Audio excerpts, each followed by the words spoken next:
আসসালামু আলাইকুম। এসএসসি 26 এবং 27 ব্যাচের শিক্ষার্থীরা কেমন আছো? সবাই আশা করছি সকলেই ভালো আছো।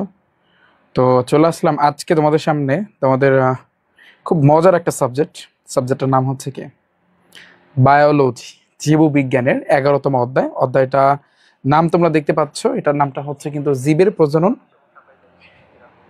কেমন আছো সবাই? আমরা জীবের এই প্রজনন এই চ্যাপ্টারটা আজকে শুরু করলাম এবং প্রথমত হবে আজকে বেসিক দিয়ে ইনশাল্লাহ। তো বেসিক আমাদের শুরুটা স্টার্টিংটা হবে কিন্তু ভাইয়া বেসিক থেকে, হ্যাঁ। তো খুবই খুবই মজার একটা চ্যাপ্টার এবং ভালো লাগার মতো একটা চ্যাপ্টার, কারণ এই অধ্যায়টা খুব মজার। বিকজ তোমাকে আমি কিছু স্লাইড দেখাই, আসো তারপর আমি দেখাবো না, তোমাদের কিছু স্লাইড দেখাবো না যে কেন আসলে এই চ্যাপ্টারটা আমার নিজের পড়তে ভালো লাগে। হ্যাঁ, অনেকের কাছে কঠিন লাগে, বাট বিলিভ মি, আমাকে বিশ্বাস করো যে আসলে এই পুরো চ্যাপ্টারটার ভিতরে একটা অন্য লেভেলের মজা আছে, অন্য লেভেলের মজা আছে। যে মজাটা ধরার জন্য তোমার মেইন বুকটা একটু খোলো, সবাই মেইন বুকটা একটু খুলবা। আর হ্যাঁ, মেইন বুকটা খোলো, তাহলেই তোমরা অন্য কিছু বুঝতে পারবো, অনেক কিছু বুঝতে পারবো। ওকে, এখন শোনো, 2026 সালে যারা এসএসসি পরীক্ষা দিবা, তোমাদের এই চ্যাপ্টারের মনে হয় অর্ধেক আছে সিলেবাসে। আর 27-এ যারা দিবা তোমাদের সম্ভবত ফুল। তো আমি ফুলটাই কভার করবো, বাট আমরা একটু পলিটিক্স খাটাবো, বিকজ পলিটিক্সটা হচ্ছে এরকম সিস্টেমে খাটাবো। বায়োলজি পড়ার সিস্টেম কি জানো? বায়োলজি পড়ার সিস্টেম আছে যতটুকু টপিক পড়াবো, হ্যাঁ, অতটুকুর সাথে সাথে এমসিকিউ গুলা কভার করা উচিত। এটা আসলে এই এই জিনিসটা, এমসিকিউ শর্ট কোশ্চেন অতটুকুর সাথে সাথে কভার করলে তাহলে একটা মজা পাওয়া যায়। Sir, how are you? I am fine, and you? Okay, ওয়ালাইকুম আসসালাম ভাইয়া, ওয়ালাইকুম আসসালাম, ওয়ালাইকুম আসসালাম, ওয়ালাইকুম আসসালাম। আস আস আস আস। আচ্ছা, করাবো, অবশ্যই করাবো ভাইয়া। বায়োলজি এক চ্যাপ্টার ক্লাস করানো, ফার্স্ট বায়োলজি প্রথম অধ্যায়ের উপর ক্লাস আমি নিয়েছি, বায়োলজি দ্বিতীয় অধ্যায়ের উপর আমি কিন্তু ক্লাস নিয়েছি। দেখো ওয়েবসাইটটা একটু ভিজিট করো, সেখানে একটু চেক করো। ওকে, তারপর আমি নেক্সটে ইনশাল্লাহ পরবর্তীতে নিব। তো আমরা 11 অধ্যায় থেকে এমসিকিউ থাকবে, সৃজনশীল থাকবে, তাতে কিন্তু কোনো মানে বিন্দু পরিমাণে ভুল নাই। হ্যাঁ, তো দেখো, সবাই আসছো না? জীবের প্রজনন। এখন এই জীবের প্রজননের ভিতরে দুইটা ক্যাটাগরি, একটা হয়েছে কিন্তু উদ্ভিদ, হ্যাঁ, উদ্ভিদের প্রজনন, আর একটা হয়েছে কি প্রাণীর প্রজনন। এই দুই রকমের কিন্তু প্রজনন, উদ্ভিদের প্রজনন এবং অন্য আরেকটা হচ্ছে কি ভাইয়া, আর একটা হচ্ছে কিন্তু প্রাণীর প্রজনন। এটা মাথায় রাখবা। তাহলে জীবের প্রজনন হয়েছে কিন্তু কয় রকমের? দুই রকমের, উদ্ভিদ আর একটা হচ্ছে কিন্তু ভাইয়া প্রাণীর। তো দেখো, উদ্ভিদের প্রজনন, আমরা ফার্স্টে উদ্ভিদের প্রজননের অঙ্গ, উদ্ভিদের প্রজননের অঙ্গের নাম কি জানো? ফুল।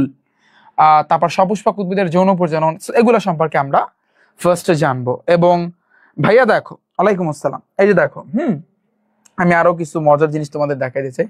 খেয়াল করো, চেনো এই ফুলটার নাম কি? এই ফুলটা জবা ফুল, কমন একটা ফুল। যে ফুলটা আমাদের লাগবে, যে ফুলটা আমাদের সম্পর্কে, এই জবা ফুলের যে 5টা স্তাবক আছে, এটা নিয়ে একটু পড়াশোনা তোমার করতে হবে, কারণ এমসিকিউ ফিক্সড, সৃজনশীলও কিন্তু দিয়ে দেয়। ওকে, তো জবা ফুল। এবার তুমি দেখো, এই হচ্ছে দুতুরা ফুল। কি ফুল? দুতুরা ফুল। এরপরে দেখো লাউ ফুল, লাউ গাছের যে ফুল আছে না, লাউ ফুল। তারপরে দেখো ওই যে কুমড়া ফুল, কুমার আছে না, কুমড়া ফুল হয়েছে এরকম। তারপরে হাতিসুর আছে, হাতিসুর ফুলগুলো হচ্ছে এরকম। তারপরে এই তো একটা ফুলের স্তাবক, এটা আসলে জবা ফুল দিয়ে চিন্তা করলেই হয়, আমরা এটা নিয়ে পড়াশোনা করব। তো এটা বইয়ের ভিতরেই আছে, এই অংশগুলো আমি বুঝাই দিচ্ছি, ওয়েট, এগুলো তোমাদের বইয়ের ভিতরেই ভাইয়া আছে। তো ওভারঅল এই পতঙ্গ পরাগী ফুল দেখতে পাচ্ছ। তো এই কয়টা আমরা 12টা স্লাইড আপাতত আজকে রেখেছি, আমরা এগুলো ধীরে ধীরে কভার করবো। ওকে, আচ্ছা, এই অধ্যায়টা সহজ না ভাইয়া? আমি মাদ্রাসা অবশ্যই অবশ্যই অবশ্যই অবশ্যই অবশ্যই অবশ্যই পাবো, অবশ্যই পাবো, অবশ্যই পাবো। শোনো, আমি, তোমরা হাতে বই নিয়েছো না? বই থেকে কিছু অংশ আছে যেগুলো আসলে বই দিয়া তোমার একটু পড়তে হবে। বই থেকে পড়তে হবে, কারণ বইটাকে তুমি বাদ দিতে পারবা না। আমি কিছু লাইন দাগাই দেবো, ওগুলো ইম্পর্টেন্ট। দেখো, জীবের প্রজনন, এটার ইংরেজি হচ্ছে রিপ্রোডাকশন। এখানে একটা বাচ্চা তোমরা দেখতে পারতেছ, তাই না? কির বাচ্চা জানি, এগুলো ধরতেও ভালো লাগে, তাই না? অনেকে আছে এগুলো ধইরা, কি সুন্দর। সেটা হচ্ছে কিন্তু মুরগির বাচ্চা। কোথা থেকে আসছে? ডিমটা থেকে ও আসছে, এই ডিম থেকে ও আসছে, এটা দিয়ে দিচ্ছে। যে দেখো, ডিমটা কিন্তু ভেঙে তারপর ও দাঁড়ায় গেছে। তো যাই হোক, তো প্রজননের ক্ষেত্রে তোমার এখান থেকে যে লাইনগুলা মাথায় রাখতে হবে, তুমি একটা বার দেখো, আমি দাগায় দিই, তাহলে তোমার জন্য সবচেয়ে বেটার হবে। হ্যাঁ, এখন আমরা প্রথম প্রশ্ন করতে পারো যে ভাইয়া, প্রজনন কাকে বলে? যেই প্রক্রিয়ার মাধ্যমে কোন একটা জীব কি করে, তার বংশধর সৃষ্টি করে। প্রজনন দ্বারা শব্দটা দ্বারা বোঝাবে কি বংশধর, এটা অলওয়েজ মাথায় রাখবা, মাথায় গেঁথে রাখবা। দেখো এটা একটু দাগিয়ে না, তোমাদের বই আছে, যে প্রক্রিয়ায় কোনো জীব তার বংশধর সৃষ্টি করে তখন তাকে প্রজনন বলে। তখন তাকে কি বলে ভাইয়া? যেই প্রক্রিয়ায় কোনো জীব তার বংশধর সৃষ্টি করে তখন তাকে প্রজনন বলে। দাগাইছো? এখন এই প্রজনন হচ্ছে কিন্তু দুই প্রকার, একটা যৌন প্রজনন আর একটা হচ্ছে অযৌন প্রজনন। যৌন প্রজনন এবং আরেকটা হচ্ছে অযৌন প্রজনন। এখন প্রজনন আসলে কিন্তু উদ্ভিদেরও হয় আবার প্রাণীরও হয়। উদ্ভিদ বলতে বোঝায় গাছপালা যেগুলো আছে সেগুলো, আর প্রাণী বলতে বোঝায় আমাদের, আমরা, তারপর গরু ছাগল মহিষ যারা আছে সবাই। এখন এই প্রজনন, অনেকে বলে যে ভাইয়া প্রজনন যদি না থাকতো তাহলে কি হইতো? প্রজনন যদি না থাকতো তাহলে আমরা এই দুনিয়াতে সৃষ্টি হইতে পারতাম না, এই সিস্টেমটা কিন্তু থাকতো না। তুমি আশেপাশে তাকাও, সব দিকে তাকাও, প্রজননটা আমাদের সাথে, গাছপালা যাই তাকাও, একটু চারদিকে তাকাও, সব কিছুর সাথে কিন্তু প্রজননটা ওতপ্রোতভাবে জড়িত। ঠিক আছে, এখন তুমি একটু খেয়াল করো, মজার জিনিস দেখো। প্রজনন দুই প্রকার, যৌন অযৌন, যৌন অযৌন, ওকে, এটা মাথায় থাকবে। এখন সাধারণত নিম্ন শ্রেণীর জীবে যৌন প্রজনন হয় না। নিম্ন শ্রেণীর জীব আছে। জীব কি? এই প্রথম অধ্যায়ে শিখেছি জীব। জীবের ভিতরে কিন্তু উদ্ভিদও আছে, খেয়াল করো, জীব, জীবের ভিতরে কি আছে? জীবের ভিতরে উদ্ভিদও আছে, উদ্ভিদও আছে, আবার প্রাণীও আছে। ঠিক আছে, জীবের ভিতরে উদ্ভিদও আছে, আবার কি আছে? প্রাণী আছে। যেমন এই যে জীবের প্রজনন, উদ্ভিদ আর প্রাণী বুঝাইছে না? উদ্ভিদের প্রজনন আর প্রাণীর প্রজনন। আচ্ছা, তাহলে দেখো নিম্ন শ্রেণীর জীবে যৌন প্রজনন হয় না, তবে কোনো কোনো নিম্ন শ্রেণীর জীবে যৌন উপায় প্রজনন ঘটে, এটা মাথায় রাখবা। উচ্চ শ্রেণীর অধিকাংশ উদ্ভিদ এবং উচ্চ শ্রেণীর সকল প্রাণী যৌন প্রজননের জন্য বংশ বিস্তার করে থাকে। তো এখান থেকে আমাদের এই লাইনটা একটু মাথায় রাখতে হবে, আর এটা আমাদের লাগবে না, তো লাগে না। এখন দেখো যৌন, এই যে যৌন প্রজননে আসলে কি হয়, তাহলে যৌন জননে দুইটা বিপরীতধর্মী জনন কোষ পরস্পরের সাথে কিন্তু মিলিত হয়। আমি তোমাদের মনে হয় তৃতীয় অধ্যায়ে প্রথম অংশ পড়াইছিলাম সম্ভবত। তো দেখো সেইখানে কিন্তু জনন কোষ সম্পর্কে একটু আলোচনা করছিলাম, যে যৌন জননে দুইটা বিপরীতধর্মী জনন কোষ পরস্পরের সাথে কিন্তু মিলিত হয়। এখন জনন কোষ বলতে কি বোঝায়? যেমন আমাদের কিন্তু জনন কোষ আছে পুরুষের ক্ষেত্রে, আবার মহিলাদের ক্ষেত্রে। পুরুষ যারা তাদেরকে বলা হয় সংক্ষেপে পুং, আর যারা স্ত্রী বা মহিলা যারা তাদেরকে বলা হয় স্ত্রী। তুমি দেখো এই যে একটাকে কি বলা, যেহেতু যৌন জননে দুইটা বিপরীত ধর্মী জনন কোষ আছে, তো একটাকে আমরা বলতে পারি পুং জনন কোষ, যেটার একটা বাংলা নাম আছে শুক্রাণু। কি নাম? শুক্রাণু, যেটার ইংরেজি নাম হচ্ছে স্পার্ম। কি বলা হয়? স্পার্ম বলা হয়। তো আমরা একটু শর্টকাটে জানবো যে ভাইয়া এই জনন কোষটা সম্পর্কে। জনন কোষ, তো জনন কোষ হইছে কি ভাইয়া? একটু মাথায় রাখতে হবে, জনন কোষ হচ্ছে কিন্তু তোমার দুই রকমের, একটা হচ্ছে কি যৌন, আর একটা হচ্ছে অযৌন।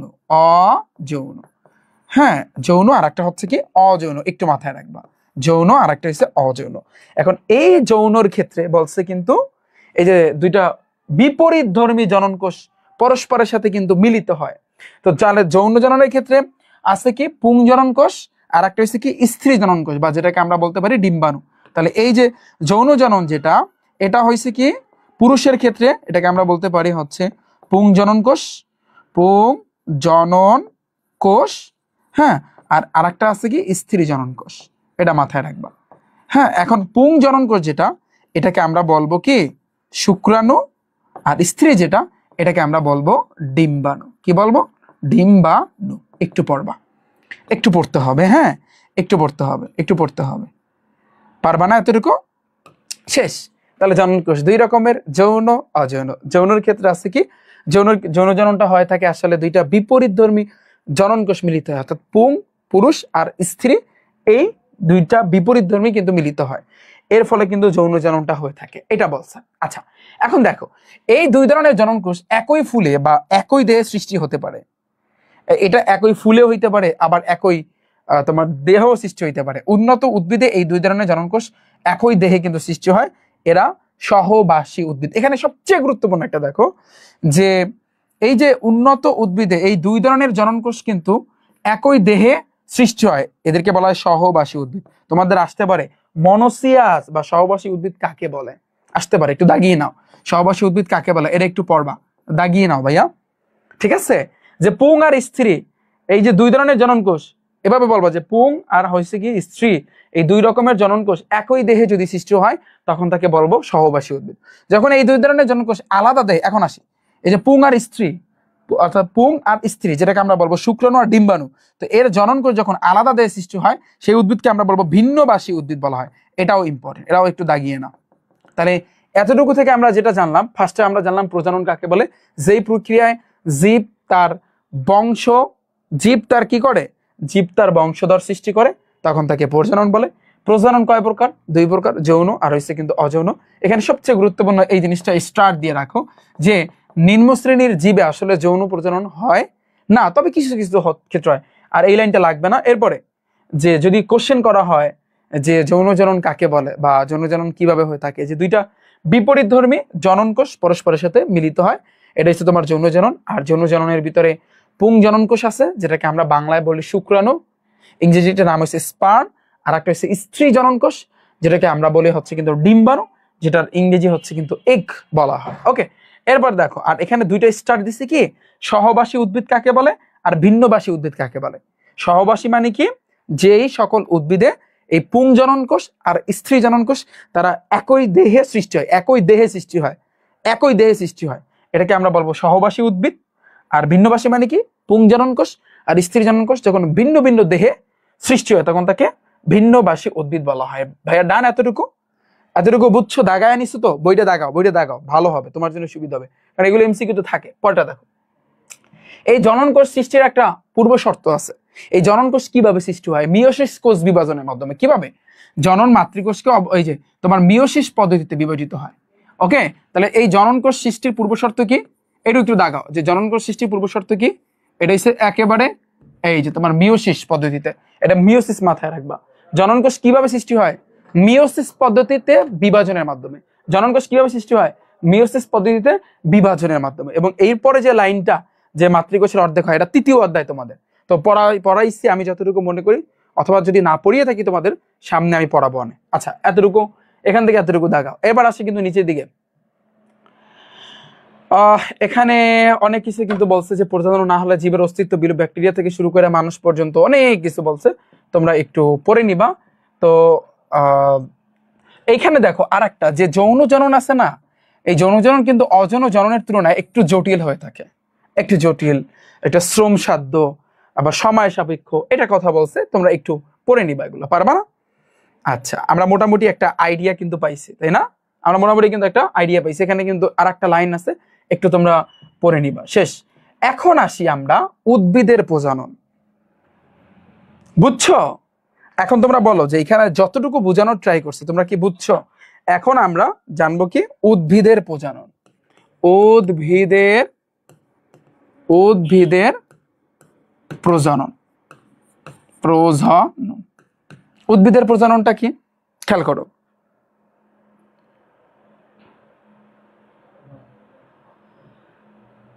কি ম্যাডাম ক্লাসে বুঝলাম না কিছু। দেখো এখন আমরা কি জানবো ভাইয়া, দেখো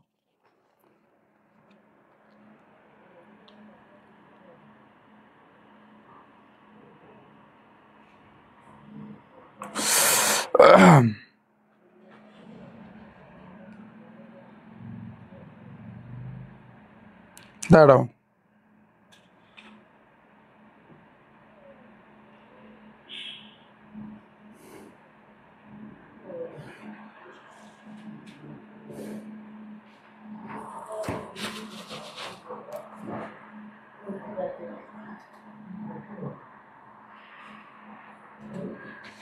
আচ্ছা আচ্ছা আচ্ছা আচ্ছা,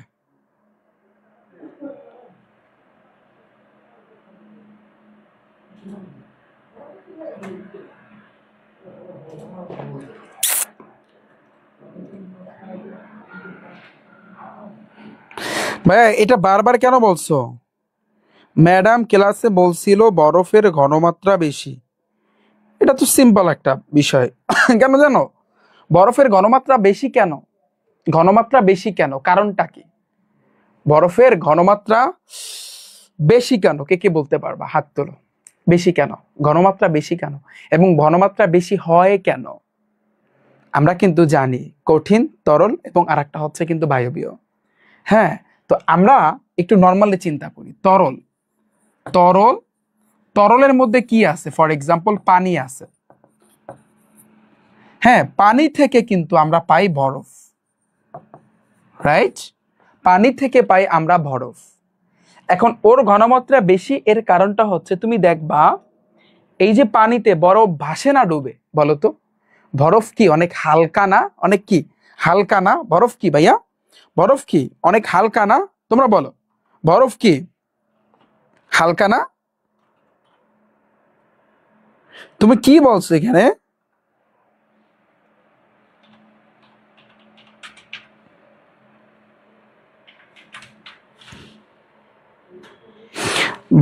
মানে বরফের বুঝি না তোমার কথা। শোনো, বরফের ঘনত্ব কিন্তু বেশি না, বরফের ঘনত্ব কিন্তু বেশি না, ঘনত্ব কিন্তু বেশি না, এটা কিন্তু পানির চেয়ে ঘনত্ব কম। এই কারণে কিন্তু এই বরফ কিন্তু পানিতে ভাসে, ঠিক আছে? আচ্ছা, তাহলে দেখো, ঠিক আছে ঠিক আছে।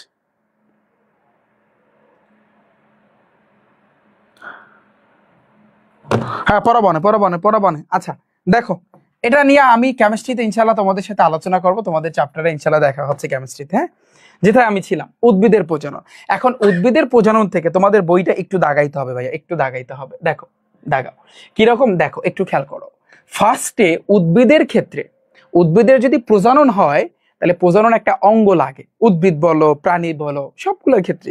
এই উদ্ভিদের ক্ষেত্রে নাম হচ্ছে কিন্তু ভাইয়া ফুল। ফুলের মাধ্যমে যেমন প্রজননের জন্য রূপান্তরিত বিশেষ ধরনের বিটপ, এটা এমসিকিউতে আসে। বিশেষ ধরনের বিটপের নাম কি? ফুল। প্রজননের জন্য রূপান্তরিত বিশেষ ধরনের বিটপের নাম কি? ফুল। যেমন আমি একটু বলি, ফুল উচ্চ শ্রেণীর উদ্ভিদের প্রজনন অঙ্গ। আচ্ছা, আমরা জানি যে একটা আদর্শ ফুলের কয়টা স্তবক আছে? আমরা জানি একটা আদর্শ ফুলের, একটি আদর্শ ফুলের 5টা স্তবক আছে, এটা মাথায় রাখবে। একটা আদর্শ ফুলের কয়টা স্তবক? 5টা। এমসিকিউ দেখো, 5টা স্তবক। তো এই 5টা স্তবকের ভিতরে 2টা স্তবক প্রজননের জন্য গুরুত্বপূর্ণ, এই 5টার ভিতরে 2টা। তো একটা হচ্ছে পুং স্তবক আর একটা হচ্ছে স্ত্রী স্তবক। এই 2টা স্তবক কিন্তু প্রজননের জন্য কাজে লাগে। এরা সরাসরি প্রজননের অংশ নেয়, অন্য স্তবকগুলো সরাসরি অংশ না নিলেও এটা সহায়তা করে থাকে। যেই ফুলে এই 5টা স্তবক উপস্থিত থাকে, এইখানে আসি, এখন আসি, যে ফুলে এই 5টা স্তবক উপস্থিত থাকে তখন তাকে সম্পূর্ণ ফুল বলে। যে ফুলে এই 5টা স্তবক উপস্থিত থাকে, তাহলে তোমরা একটু খেয়াল করো, আমি যদি তোমাদেরকে বলি, যেমন ফর এক্সাম্পল তোমরা একটু চিন্তা করো, আমরা যদি বলি যে ফুলের কয়টি স্তবক থাকে? ফুলের 5টি স্তবক থাকে, 5টি স্তবক থাকে, স্তবক কি থাকে? তো মাথায় রাখবা এই জিনিসটা, যে যে ফুলে, এখন আমরা ফার্স্টে আমরা জানবো সম্পূর্ণ ফুল। সম্পূর্ণ ফুল মানে কি? সম্পূর্ণ ফুল মানে কি শর্টকাটে? যে ফুলে 5টি স্তবক উপস্থিত থাকে, 5টি স্তবক, এই 5টি স্তবক কি থাকে? উপস্থিত থাকে। তাহলে যে ফুলে এই 5টি স্তবক উপস্থিত থাকে, 5টা স্তবক উপস্থিত থাকে, তখন তাকে সম্পূর্ণ ফুল বলে। যেমন কি উদাহরণ? জবা আর ধুতরা। জবা আর ধুতরা উদাহরণ হয়েছে কি? উদাহরণ হয়েছে জবা আর হচ্ছে ধুতরা। ধুতরা যেমন তোমরা একটু খেয়াল করো, এটা হচ্ছে জবা ফুল। জবা ফুলের ভিতরে 5টা স্তবক আছে, আমি দেখাচ্ছি সামনে, এখানে 5টা স্তবক আছে। আবার এই যে ধুতরা যে ফুলটা দেখতে পাচ্ছ, এই ধুতরা ফুলের ভিতরে কিন্তু 5টা স্তবক আছে। আচ্ছা, এটা আমাদের গেল। এবারে এর যে কোনো একটা উপস্থিত না থাকলে, যদি একটি উপস্থিত, যে কোনো একটি উপস্থিত যদি না থাকে, তখন তাকে অসম্পূর্ণ ফুল বলে, যেমন লাউ আর কুমড়া। তাহলে দেখো, একটু খেয়াল করি, আমরা একটু খেয়াল করি, এটা একটা সম্পূর্ণ ফুল। এবার আসি অসম্পূর্ণ ফুল। অসম্পূর্ণ ফুল, তাহলে অসম্পূর্ণ ফুল মানে কি বলতো?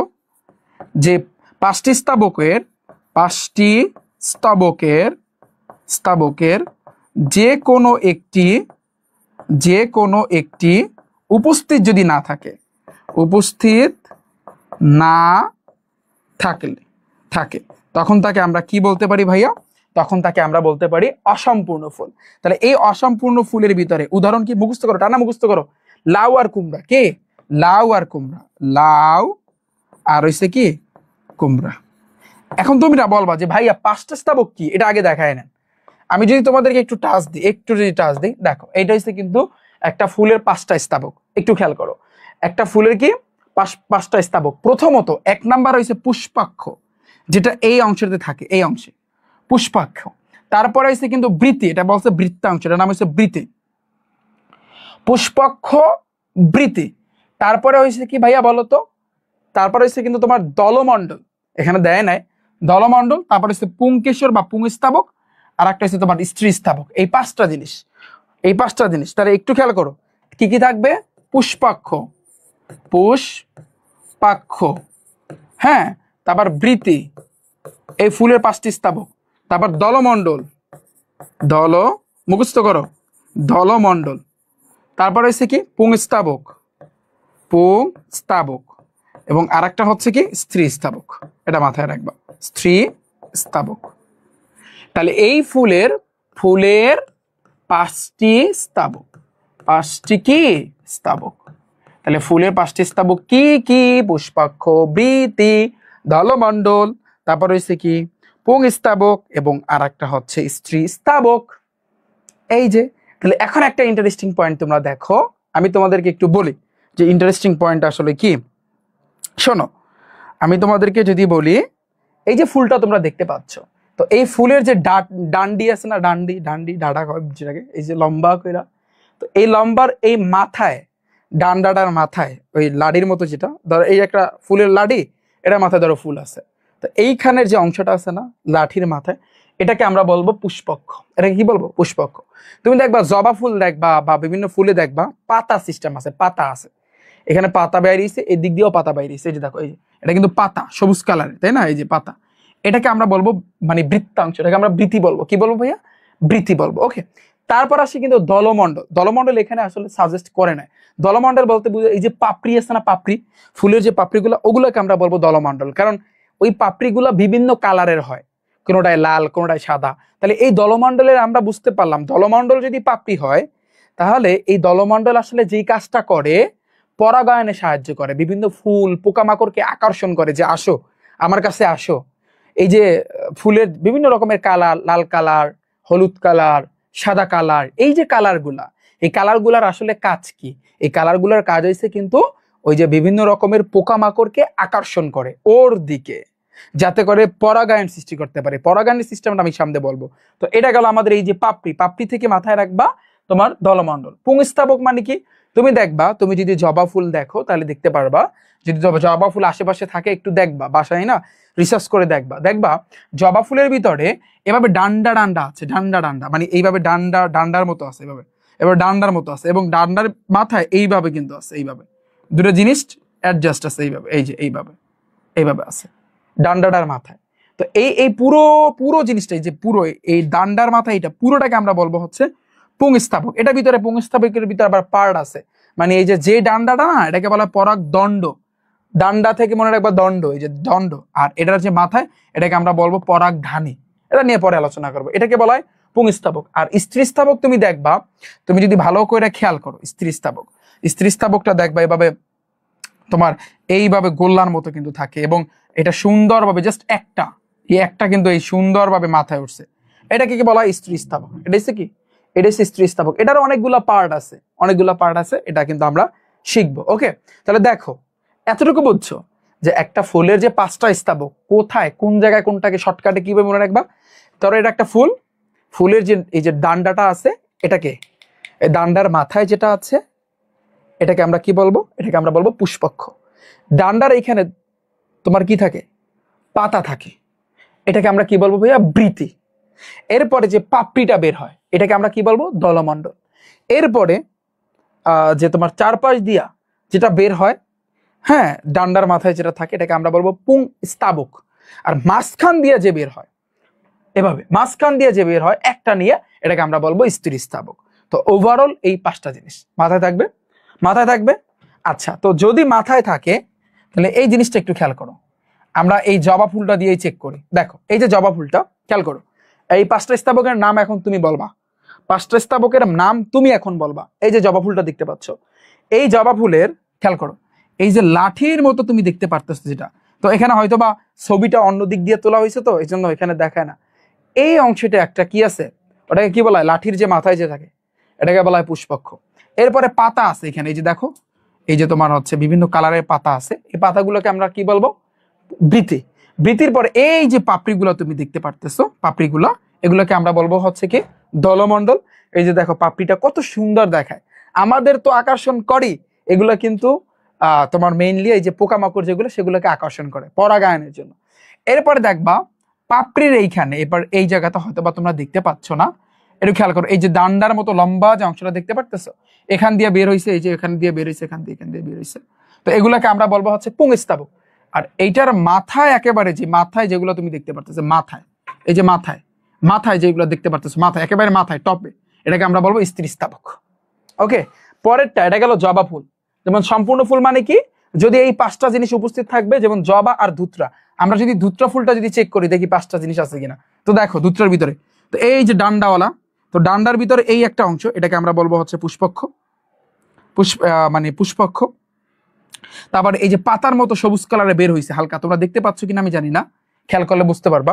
আমি যদি তোমাদেরকে একটু জুম করে দেখাই, যে ধুত্রা ফুলের ডা, এই যে দেখো ধুত্রা ফুল, দেখো এই যে অংশটা খেয়াল করি, এই যে অংশটা, এটাকে আমরা, এটা যখন বের হয়েছে, এখানে আমরা কি বলবো, এটাকে পুষ্পক্ষ আমরা বলবো। এই যে পাতা কিন্তু আছে, এই পাতা, এটাকে আমরা বলবো বৃতি। এবার এই যে পাপড়ি যেটা বের হয়েছে, এটাকে আমরা বলবো হচ্ছে কিন্তু তোমার দলমণ্ডল। এবার মাঝখান দিয়ে দেখাচ্ছে না, তোমরা দেখতে পাচ্ছ কিনা আমি জানি না, এইভাবে কিন্তু বের হয়েছে, এইভাবে এই যে দেখো এইভাবে কিন্তু বের হয়েছে, এটাকে আমরা বলবো হচ্ছে কিন্তু পুংস্তাবক। এবার এটার একটা মাথা আছে, অথবা দেখাচ্ছে না, এটা একটু ভিতরে ওইখানে কিন্তু স্ত্রীস্তাবক কিন্তু আছে। ক্লিয়ার ভাইয়া, বুঝছো? এই আর কি, এটাকে বলা হয় সম্পূর্ণ ফুল। কেন? কারণ ওই যে ফুলের যে 5টা স্তাবক আছে, তো এই ফুলের 5টা স্তাবক কিন্তু আছে। ক্লিয়ার? আশা করছি বুঝতে পেরেছ, আশা করি বুঝতে পেরেছ। ওকে, তো যদি বুঝে থাকো, তাহলে সম্পূর্ণ ফুল কাকে বলে? যেই ফুলের ভিতরে 5টা স্তাবক আছে। আর অসম্পূর্ণ ফুল মানে কি, এই 5টা স্তাবকের ভিতরে যে কোনো একটা নাই। যেমন লাউ আর কুমড়া, তোমরা যদি লাউয়ের ফুলটা যদি দেখো, এই যে লাউ ফুল, এই লাউ ফুল, এই লাউয়ের ফুলের ভিতরে কিছু একটা নাই, ওই 5টার ভিতরে কিছু একটা নাই, এই জন্য ওকে অসম্পূর্ণ ফুল বলছে। এই যে কুমড়া ফুল, দেখো কুমড়া ফুল খেতেও কিন্তু মজা, যে ডিম দিয়া খাইছো ডিম দিয়া, এই যে কুমড়া ফুলটা তোমরা দেখতে পারতেছো, এটার ভিতরে একটা জিনিস নাই, 5টা স্তাবকের ভিতরে একটা নাই, তো এই জন্য এটাকে আমরা বলবো অসম্পূর্ণ ফুল। তাহলে গেল আমাদের সম্পূর্ণ ফুল, গেল আমাদের অসম্পূর্ণ ফুল। নেক্সট আমাদের কি জানতে হবে, এগুলো আসবে। এবারে বৃন্তযুক্ত ফুলকে সবৃন্তক, যেমন জবা এবং কুমড়া। বৃন্ত জিনিসটা আসলে কি, ফুলের 5টা স্তবকের ভিতরে প্রথমে আছে কি পুষ্পক্ষ, পরে আছে কি ভাইয়া বৃতি, ওই বৃতির ভিতরে কি আছে, বৃন্ত আছে। বৃতির ভিতরে কি আছে, বৃতির ভিতরে কি আছে, এই বৃতির ভিতরে কিন্তু তোমার কি আছে, বৃন্ত আছে, বৃন্ত আছে। ওকে, যেমন তাহলে যদি বৃন্তযুক্ত ফুলকে বলা হয় সবৃন্তক, যেমন জবা এবং কুমড়া। এখন আমরা জানবো হচ্ছে কিন্তু সবৃন্তক, সবৃন্তক, সবৃন্তক, সবৃন্তক। তাহলে সবৃন্তক ফুল মানে কি, বৃন্তযুক্ত ফুলকে আমরা সবৃন্তক বলবো। যেমন কি জবা আর কিন্তু কুমড়া, এই ক্ষেত্রে কিন্তু আবার আলাদা হয়ে গেছে। তার মানে আমরা বুঝতে পারলাম দুত্রা ফুলের ভিতরে কিন্তু বৃন্ত নাই, ঠিক আছে? তাহলে জবা আর কি, জবা আর হয়েছে কিন্তু তোমার কুমড়া। আর বৃন্তহীন ফুলকে অবৃন্তক ফুল বলে, যেমন হাতিসুর, বৃন্তহীন ফুলকে। তাহলে আমরা যদি একটু চিন্তা করি, পরে নেক্সট স্লাইডটা যদি তাকাই, সবৃন্তক আর একটা হচ্ছে কি অবৃন্তক, অবৃন্তক। তো অবৃন্তক ফুল মানে কি, বৃন্তহীন ফুলকে কি বলে, বৃন্তহীন ফুলকে অবৃন্তক ফুল বলে। যেমন আমি যদি বলি যে অবৃন্তক, হ্যাঁ, যেমন হাতিসুর, কি হাতিসুর, তাহলে হাতিসুরটা হয়েছে অবৃন্তক ফুল। যেমন আমি তোমাদের দেখাই, হাতিসুরটা কি উঠানো হয়েছে, এই যে হাতিসুর যে ফুলটা, ওই হাতিসুর ফুলটার দিকে যদি ভালো করে তাকাও, কিছু মনে হয় দেখতে পাচ্ছ, তো এটা আসলে কিন্তু বৃন্ত নাই, বৃন্ত ওর ভিতরে কিন্তু নাই, এজন্য ও হয়েছে কিন্তু অবৃন্তক ফুল। ওকে, অবৃন্তক ফুল গেল আমাদের এই হাতিসুর। তারপর আসি কিন্তু নেক্সট, খেয়াল করো, যখন কোনো ফুলে পুংস্তাবক স্ত্রীস্তাবক, যখন মানে ফুলে যদি তোমার পুংস্তাবক আর স্ত্রীস্তাবক দুইটাই উপস্থিত থাকে, তখন তাকে উভলিঙ্গ ফুল বলে। যেমন জবা ধুত্রা, উভলিঙ্গ ফুল, যখন ফুলে পুংস্তাবক এবং স্ত্রীস্তাবক দুইটাই উপস্থিত থাকে। যেমন আমি যদি তোমাদেরকে একটু দেখাই, এই যে দেখো এটার ভিতরে কিন্তু পুংস্তাবক আছে, আবার স্ত্রীস্তাবক আছে, এই হচ্ছে পুংস্তাবক আর এটা মাথায় স্ত্রীস্তাবক, তা দুইটাই কিন্তু আছে। আবার আমি যদি ধুত্রা ফুলে দেখাই, এটা কিন্তু এই যে লম্বা লম্বা করে কিন্তু পুংস্তাবক আছে, আবার এটার মাথায় স্ত্রীস্থাবকও কিন্তু আছে। তো এগুলোকে আমরা বলবো উভলিঙ্গ ফুল। তাহলে মাথায় রাখবা উভলিঙ্গ ফুল। উভলিঙ্গ ফুল, উভলিঙ্গ ফুল মানে কি?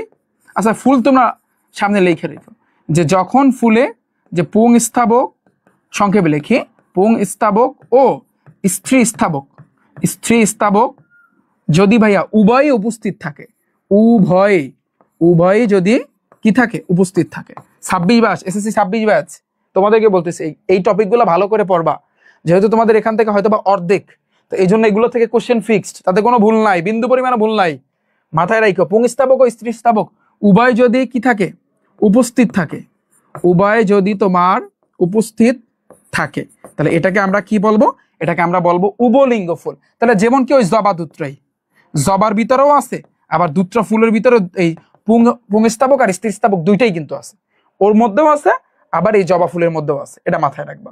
তো দেখো এরপরে কি, আর পুংস্থাবক বা স্ত্রীস্থাবকের যে কোনো একটা অনুপস্থিত থাকলে তখন তাকে একলিঙ্গ ফুল বলে। যেমন লাউ, কুমড়া, লাউ আর কুমড়ার মধ্যে কিন্তু পুংস্থাবক আর স্ত্রীস্থাবক এর মধ্যে মানে যে কোনো এক পদ আছে কিন্তু। তাহলে দেখো এবার হয়েছে কি, এরপর আমরা কিন্তু শিখবো হচ্ছে একলিঙ্গ ফুল। এক লিঙ্গ ফুল। তাহলে একলিঙ্গ ফুল মানে কি খেয়াল করো, যে পুংস্থাবক, শর্টকাটে লেখো পুংস্থাবক ও স্ত্রীস্থাবক, স্ত্রীস্থাবক ও অর্থাৎ এই উভয়টার ভিতরে যদি একটা উপস্থিত থাকে, হ্যাঁ, বা পুংস্থাবক ও স্ত্রীস্থাবক উভয়টির ভিতরে, উভয়টির ভিতরে খেয়াল করো, উভয়টির ভিতরে যে কোনো একটি, যে কোনো একটি যদি উপস্থিত থাকে, একটি উপস্থিত থাকে, ওকে ডান, ডান। আচ্ছা, যে কোনো যদি একটি উপস্থিত থাকে তখন তাকে আমরা বলবো একলিঙ্গ ফুল। যেমন লাউ আর কুমড়া, লাউ আর কি কুমড়া, লাউ আর কি ভাইয়া কুমড়া, মাথায় রাখবা লাউ আর হয়েছে কিন্তু কুমড়া। যেমন ফর এক্সাম্পল আমি যদি দেখাই এই যে লাউ ফুল আর এটা হচ্ছে তোমার কুমড়া ফুল, তাহলে ওদের ভিতরে তোমার হচ্ছে দুইটার ভিতরে ওই এক মানে পুংস্থাবক আর স্ত্রীস্থাবকের যে কোনো একটা উপস্থিত আছে, ঠিক আছে। এরপর দেখো ভাইয়া যদি দুইটাই অনুপস্থিত থাকে এটাকে ক্লিপ ফুল বলে, কিন্তু এটার উদাহরণ নাই। ধরো ফর এক্সাম্পল দুইটাই অর্থাৎ নাই, মানে এক মানে পুংস্থাবক আর স্ত্রীস্থাবক কিচ্ছু নাই, দেখো এটাকে আমরা বলবো কি ক্লিপ ফুল। দেখো ক্লিপ ফুল, তাহলে ক্লিপ ফুল কাকে বলে ভাইয়া? পুংস্থাবক, পুংস্থাবক ও স্ত্রীস্থাবক, স্ত্রীস্থাবক অর্থাৎ উপস্থিত না থাকলে, কোনোটি উপস্থিত না থাকলে, কোনোটি যদি উপস্থিত না থাকে, যদি উপস্থিত না থাকে তখন তাকে বলা হয় কি ভাইয়া? ক্লিপ ফুল, ঠিক আছে, মাথায় ঢুকবে ভাইয়া। ক্রোমোজোমটা একটু বুঝান প্লিজ। হ্যাঁ ক্রোমোজোমটা ডিটেলসে বুঝো, প্যারা নিও না, চিল চিল। ক্রোমোজোম একেবারে ইজি, ক্রোমোজোম তো এটা সামনে আসতেছে, সামনে আসবে। আবার তৃতীয় অধ্যায়, তো তৃতীয় অধ্যায় আমি বুঝাইছি না, আমি তো ফার্স্ট পার্টে মনে হয় সম্ভবত বুঝাইছিলাম, আই ডোন্ট নো, বাট তৃতীয় অধ্যায় একটা সুন্দর ক্লাস তোমাদের ইনশাআল্লাহ উপহার দিব। আচ্ছা এই ক্লিপ ফুলটা বুঝতে পেরেছ? এখন শোনো, তোমাদের জন্য সামনে একটা অফার আসতেছে, সায়েন্সের ব্যাচে যারা আছো, গণিত ইংরেজি ব্যাচে যারা আছো, অফারটা কি জানো? আমি যারা সায়েন্সের ধরো 4 সাবজেক্টে আছো, আমি তোমাদের অফারটা একটু বলতেছি। অফারটা হচ্ছে রিফাত ভাইয়া এই যে তোমাদের বেসিক ক্লাসটা, এমসিকিউ সৃজনশীল, এমসিকিউ না এমসিকিউ না, আবার সৃজনশীল, দুইটা জিনিস খেয়াল করো। একটা হচ্ছে তোমার বেসিক, বেসিক প্লাস তোমার হচ্ছে কিন্তু সৃজনশীল, ঠিক আছে, আর হচ্ছে তোমার সৃজনশীলের চেয়ে আর হচ্ছে সংক্ষিপ্ত প্রশ্ন, সংক্ষিপ্ত প্রশ্ন দিব। হ্যাঁ সৃজনশীল আর হচ্ছে কিন্তু তোমার সংক্ষিপ্ত প্রশ্ন, সংক্ষিপ্ত প্রশ্ন। এই যে 3 পথ, এই যে 3টা পার্ট খেয়াল করো, এই যে 3টা পার্ট, এইটা এই বেসিক, সৃজনশীল আর হচ্ছে কিন্তু তোমার সংক্ষিপ্ত প্রশ্নের উপর তোমাদের এটা একটা অফার হিসাবে ধরে নাও, যে যারা আসলে নোট করবা এই 3টা বিষয়ের উপর, যারা নোট করবা, নোট করবা, তো এই নোটের ভিতরে যার নোটটা সবচেয়ে বেস্ট হবে, সবচেয়ে বেটার হবে, তাকে কিন্তু মানে হচ্ছে কিন্তু পুরস্কার দেওয়া হবে। শুধু একজনকে না, আমি সিদ্ধান্ত নিয়েছি টোটাল আমি 5 জনকে এই পুরস্কারটা দিব, 5 জনকে আমি পুরস্কার দিব। ওকে, এখন তুমি বলবো যে ভাইয়া তাহলে আমাদের এই বেসিক সৃজনশীল সংক্ষিপ্ত পড়া এগুলো উড়াইতে উড়াইতে জান পড়ান শেষ হয়ে যাবে। নোটটা এগুলা কি যখন আমি বেসিক পড়াই তখন তুমি ঠান্ডা মাথায় লেখবা, ঠান্ডা মাথায় তুমি লেখবা, একটু সুন্দর করে লেখবা, তখন তো হয়ে যায়। আবার যখন তুমি সৃজনশীলের আমার ক্লাস দেখবা, আমার সাথে সৃজনশীল প্র্যাকটিস করবা, কিন্তু একটু লেখাটা একটু যেন ভালো হয়। তো যার লেখা সবচেয়ে ভালো হবে এই নোটের ভিতরে আমি টোটাল 5 জনকে এই পুরস্কারটা দিব। এই অ্যানাউন্সমেন্টটা খুব শীঘ্রই তোমরা দেখতে পারবা। এবং যারা পার্টিসিপেট করতে চাও এই নোট লেখায়, সো তারা আসলে তোমরা যেটা করবা এই নোটগুলা লেখা রিফাত একাডেমি গ্রুপটা, যে বড় যে গ্রুপটা আছে ওইখানে তোমাদের পোস্ট করতে হবে, ঠিক আছে? এবং আমি টোটাল সবগুলা পোস্ট সিলেক্ট করে আমি টোটাল 5 জনকে পুরস্কার দিব। ওভারঅল মানে স্পেশাল কিছু পাবা, স্পেশাল কিছু ভাই তোমাদের জন্য থাকবে। এটা কেন করতেছি জানো? এটা কিন্তু আমারই তোমাদের টাইমে আমি লস করতেছি না। আমার ধরো বেসিক ক্লাস দেখতেছো, তুমি বেসিকে আমি যা পড়াবো ওটা একটু উঠাবা সাথে সাথে, তাহলে তোমারও ভালো হবে, তোমার জন্য সবচেয়ে কিন্তু বেটার হবে। আবার যখন তোমাকে সৃজনশীল করাবো, সৃজনশীলগুলো তুমি দেখে দেখা বা আমার সাথে করবা, এই তো ওইটার ছবি তুলেই তুমি আপলোড দিয়ে দেবা, এই তো। আবার সংক্ষিপ্ত প্রশ্নের ক্ষেত্রে সংক্ষিপ্ত প্রশ্ন আমি যতগুলো দিব ওগুলো তুমি একটু করবা, প্র্যাকটিস করবা। ধরো 20টা যদি দিই, প্রত্যেকটা চ্যাপ্টার থেকে 20টা তোমার একটু সুন্দরভাবে লিখতে হবে, এই তো। তাহলে তোমার জন্য এটা সবচেয়ে প্লাস পয়েন্ট। তোমার জন্য তুমি যদি এইটার পার্টিসিপেট করতে চাও, তোমার জন্য সবচেয়ে প্লাস পয়েন্ট। এখানে আমি কিন্তু এক্সট্রা টাইম খাচ্ছি না, যেখানে তুমি বলবো ভাই অনেক সুন্দর অনেক বিউটিফুল, নো নেভার। ওটা আসলে আমি কিন্তু দেখবো না, আমি দেখবো তোমার আসলে কিন্তু তুমি লিখছো কিনা, বা সঠিক একটু হাতের লেখার ক্ষেত্রে পদ আছে, হাতের লেখা তো যারা ভালো তারা আসলে ভালো মার্ক পাবে বা তারা আসলে ভালো করবে, বুঝছো? তো এই আর কি, এটা সম্পর্কে অ্যানাউন্সমেন্ট তোমরা সবাই পাবা এবং আমি জানাই দেবো। ওকে, তো যাই হোক আমি আপাতত এটাকে স্কিপ করতেছি। দেখো তো ক্লিপ ফুল কিন্তু আমাদের গেল। তারপরে হয়েছে কি, এই গেল আমাদের কি ভাইয়া মোটামুটি যা যা শিখছি। এখন কার কার মুখস্থ হয়েছে? মুখস্থ করো, রেডি? 1 2 3 রেডি। ফুলের ভিতরে কয়টা স্তবক আছে? 5 গ কি কি বলো? পুষ্পক্ষ, বৃতি, এটা হচ্ছে ফুল, এটার এই জায়গাতে থাকে পুষ্পক্ষ, এরপরে 2টা পাতা, এটাকে বলা হয় বৃতি, এটার মাথায় পাপড়ি আছে, এটাকে বলা হয় দলমন্ডল, পাপড়ির ভিতরে লম্বা করে এভাবে আছে মাথা, এটাকে বলা হয় পুংস্তবক। আর একটা লম্বা মাথা এভাবে ছোট ছোট করে আছে, এটাকে স্ত্রীস্তবক। শেষ। ফুলের 5টা স্তবক। সম্পূর্ণ ফুল মানে কি? এই 5টা স্তবক যে ফুলটার মধ্যে উপস্থিত আছে তখন তাকে সম্পূর্ণ ফুল বলে। কি কি? আমি চোখটা বন্ধ করব, জবা ফুল আমার সামনে ভাসতেছে আর ধুত্রা ফুল আমার সামনে ভাসতেছে। জবা ফুলের ভাইয়া কালারটা দেখাইছিল লাল কালার, ধুত্রা ফুলের কালারটা দেখাইছিল সাদা কালার। ডান। তাহলে এটা হচ্ছে সম্পূর্ণ ফুল। অসম্পূর্ণ মানে কি? এই 5টা স্তবকের ভিতরে যে কোনো একটা স্তবক নাই। যেমন বিশেষ করে এটা হয় লাউ ফুল, লাউয়ের ক্ষেত্রে দেখছি, আর কুমড়া। আমার চোখের সামনে ছবি 2টা ভাসতেছে, এই 2টার মধ্যে নাই। সবৃন্তক মানে কি? বৃন্তযুক্ত ফুল। তো বৃন্তযুক্ত ফুলকে বলা হয় সবৃন্তক। যেমন জবা ফুলের ভিতরে বৃন্ত আছে আর ধুত্রার ভিতরে নাই, বাট কুমড়ার ভিতরে আছে। তো এই 2টা এক্সাম্পল। শেষ। অবৃন্তক মানে যেটার ভিতরে আসলে কিন্তু বৃন্ত নাই, যেমন হাতিসুর। কি? হাতিসুর। উভয়লিঙ্গ মানে কি? এই যে পুংস্তাবক আর স্ত্রীস্তাবক যেটার ভিতরে উপস্থিত আছে, যেই ফুলটার ভিতরে, এটাকে বলা হয় উভয়লিঙ্গ। যেমন জবা ফুলের মধ্যে আছে, আমি দেখছি এনে একটা লম্বা ডান্ডা, এনে পুংস্তাবক, আর এটা মাথা হয়েছে স্ত্রীস্তাবক। তাহলে জবা ফুল আর হয়েছে কি তোমার ধুত্রা ফুলের ভিতরে। আর একলিঙ্গ মানে কি? পুংস্তাবক এবং স্ত্রীস্তাবকের যে কোনো একটা উপস্থিত আছে, যেমন লাউ আর কুমড়া। আর ক্লিপ ফুল মানে কি? এই যে কোনোটাই নাই, পুংস্তাবক স্ত্রীস্তাবক কোনোটাই যদি উপস্থিত না থাকে, এটাকে আমরা বলবো হচ্ছে কিন্তু ক্লিপ ফুল। ওকে, ঠিক আছে ভাইয়া, বুঝছো? বলো এতটুকু কার কার পানি পানি পুরাটা বলো, মুখস্থ করতে হবে কিন্তু। এতটুকু কার কার পানি পানি? যদি পানি পানি হয়, এখন দেখো আমরা এখন ফুলের বিভিন্ন অংশ নিয়ে কিন্তু পড়বো। পুষ্পক্ষ একটু পড়ি আমরা। পুষ্পক্ষ ফার্স্টে। পুষ্পক্ষ সাধারণত গোলাকার এবং ফুলের বৃন্ত শীর্ষে অবস্থান করে, এর উপর 4টা স্তবক আছে। তো পয়েন্টে আসি আমরা পয়েন্ট ছাড়া, লজিক ছাড়া তো আমরা কাজ করি না। এই যে আমরা পুষ্পক্ষ নিয়ে একটু পড়াশোনা করব। তো ফার্স্টে আমি যদি একটু পুষ্পকের কথা বলি, ফার্স্টে আমি যদি কি বলি ভাইয়া, এই যে 1 নাম্বার যদি আমি পুষ্পকের কথা বলি, 1 নাম্বারে পুষ্পক্ষ, দাঁড়াও আমি অন্য একটা স্লাইড নিচ্ছে। তো 1 নাম্বারে হচ্ছে কি ভাইয়া, একটু ঠান্ডা মাথায় আমরা পড়ি, এত প্যারা নাই আমাদের, ঠিক আছে? পুষ্পক্ষ। এবং তোমাদের যে 2 শিফটের ক্লাস হবে ইনশাল্লাহ, সেটা আমি তোমাদের জানাবো না, হয়তো আগামী সপ্তাহ থেকে হইতে পারে, আমি তোমাদের ইনশাল্লাহ জানাবো না। তো এত চাপ নেওয়ার কিছু নাই। তোমরা বলো চ্যাপ্টার তো অনেকগুলো এখনো বাকি আছে, অবশ্যই তোমাদের কভার করে দিব। তো আমরা 2 শিফটের ক্লাস নিয়ে তখন তোমাদের জন্য সুবিধা হবে।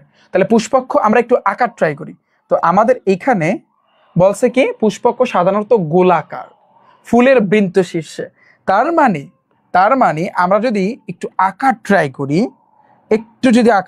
করি, দেখো এই যে ধরো সাপোজ এইটাই, এটা এই যে এটা ধরো একটা ডান্ডা, ডান্ডা, আর এইখানে ধরো এই যে পুষ্পক্ষ আছে, এইখানে ধরো পুষ্পক্ষ আছে, এই যে এই জিনিসটা হয়েছে কিন্তু তোমার পুষ্পক্ষ। এটা কি? এটা হচ্ছে তোমার পুষ্পক্ষ, এটা হচ্ছে পুষ্পাক্ষ, এটা কি? পুষ্পক্ষ। ওকে, কেন? কারণ এটা এটা একটু গোলাকার, একটু গোলাকার, একটু গোলাকার, এটা একটু গোলাকার দাও, এটা একটু গোলাকার, বলছে এটা একটু গোলাকার, এবং ফুলের বৃন্ত শীর্ষে অবস্থান করে। কারণ এইখানে কিন্তু তোমার বৃন্ত থাকে, এই বৃন্ত শীর্ষে কিন্তু অবস্থান করে, এবং এর উপর বাকি 4টা স্তবক আছে। ওকে, মানে এইটার উপরে বাকি 4টা স্তবক থাকবে। আচ্ছা, এরপরে দেখো পরেরটা, পরে বলছে কি ভাইয়া? বৃতি। ফুলের বাইরের স্তবককে বৃতি বলে। এই হয়েছে কিন্তু পয়েন্ট আসি, এবার হচ্ছে কিন্তু বৃতি। ফুলের যে বাহিরের যে একটা স্তবক আছে এটাকে বলা হয় বৃতি। বৃতি খণ্ডিত না হলে, যেমন আমি যদি বলি এইখানে ফর এক্সাম্পল এটার কালারটা সবুজই হয়, এই যে দাঁড়াও, এটা কালারটা একটু সবুজই হইবে, এটাকে আমরা বলতে পারি হচ্ছে কিন্তু তোমার বৃতি। এখন বৃতের ক্ষেত্রে তোমরা দেখবা, খেয়াল করবা, মাঝখান দিয়ে এভাবে একটু দাগ দাগ দাগ দাগ থাকে, কোনোটায় থাকে কোনোটায় থাকে না, দাগ দাগ থাকে। হ্যাঁ, ওই যে তোমার ইসের মতো, পাতার মতো একটু দাগ দাগ দাগ দাগ থাকে। কেন দাগ দাগ দাগ দাগ থাকে? বইটার দিকে তাকাও, তাহলে বুঝতে পারবে। তো পুষ্পক্ষ গেল, এবার হচ্ছে কিন্তু বৃতি। তো বৃতি মানে কি? এই যে ফুলের বাইরের স্তবককে বৃতি বলে। বৃতি যদি খণ্ডিত না হলে সেটা যুক্ত বৃতি। তার মানে এই যে বৃতিটা যে আমি এঁকেছি, এই যে বৃতিটা, এটা হচ্ছে তোমার যুক্ত বৃতি, কারণ এটা কিন্তু কোনো খণ্ডিত নাই। এটা কি বৃতি? এটা হচ্ছে তোমার যুক্ত বৃতি, যুক্ত যুক্ত বৃতি।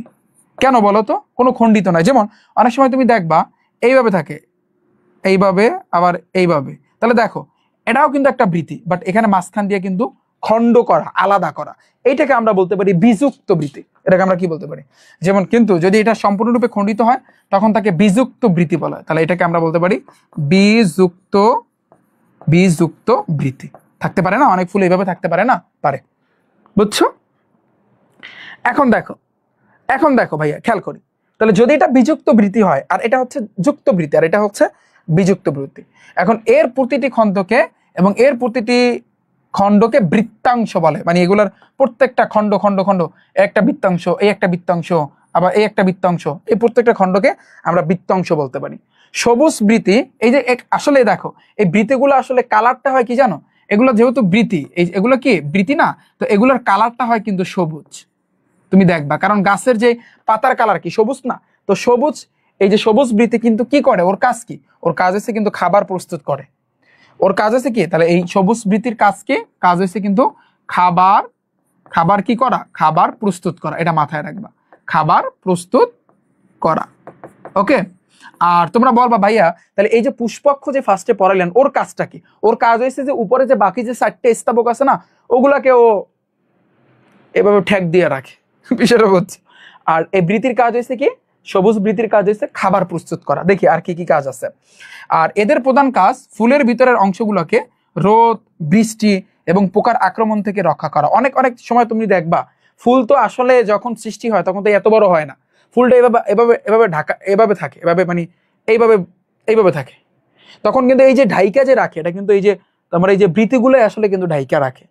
যখন একেবারে ছোট থাকে, যখন হয় না, তখন আস্তে আস্তে বড় হয়, তখন তো এভাবে ফুইটা এভাবে মেইলা যায় তখন, বিষয়টা বুঝছো? কিন্তু ফার্স্টে তো এভাবে ঢাকা থাকে, ঢাকটা থাকে। এই যে ঢাইকা রাখছে, কারণটা কি? কে রাখছে?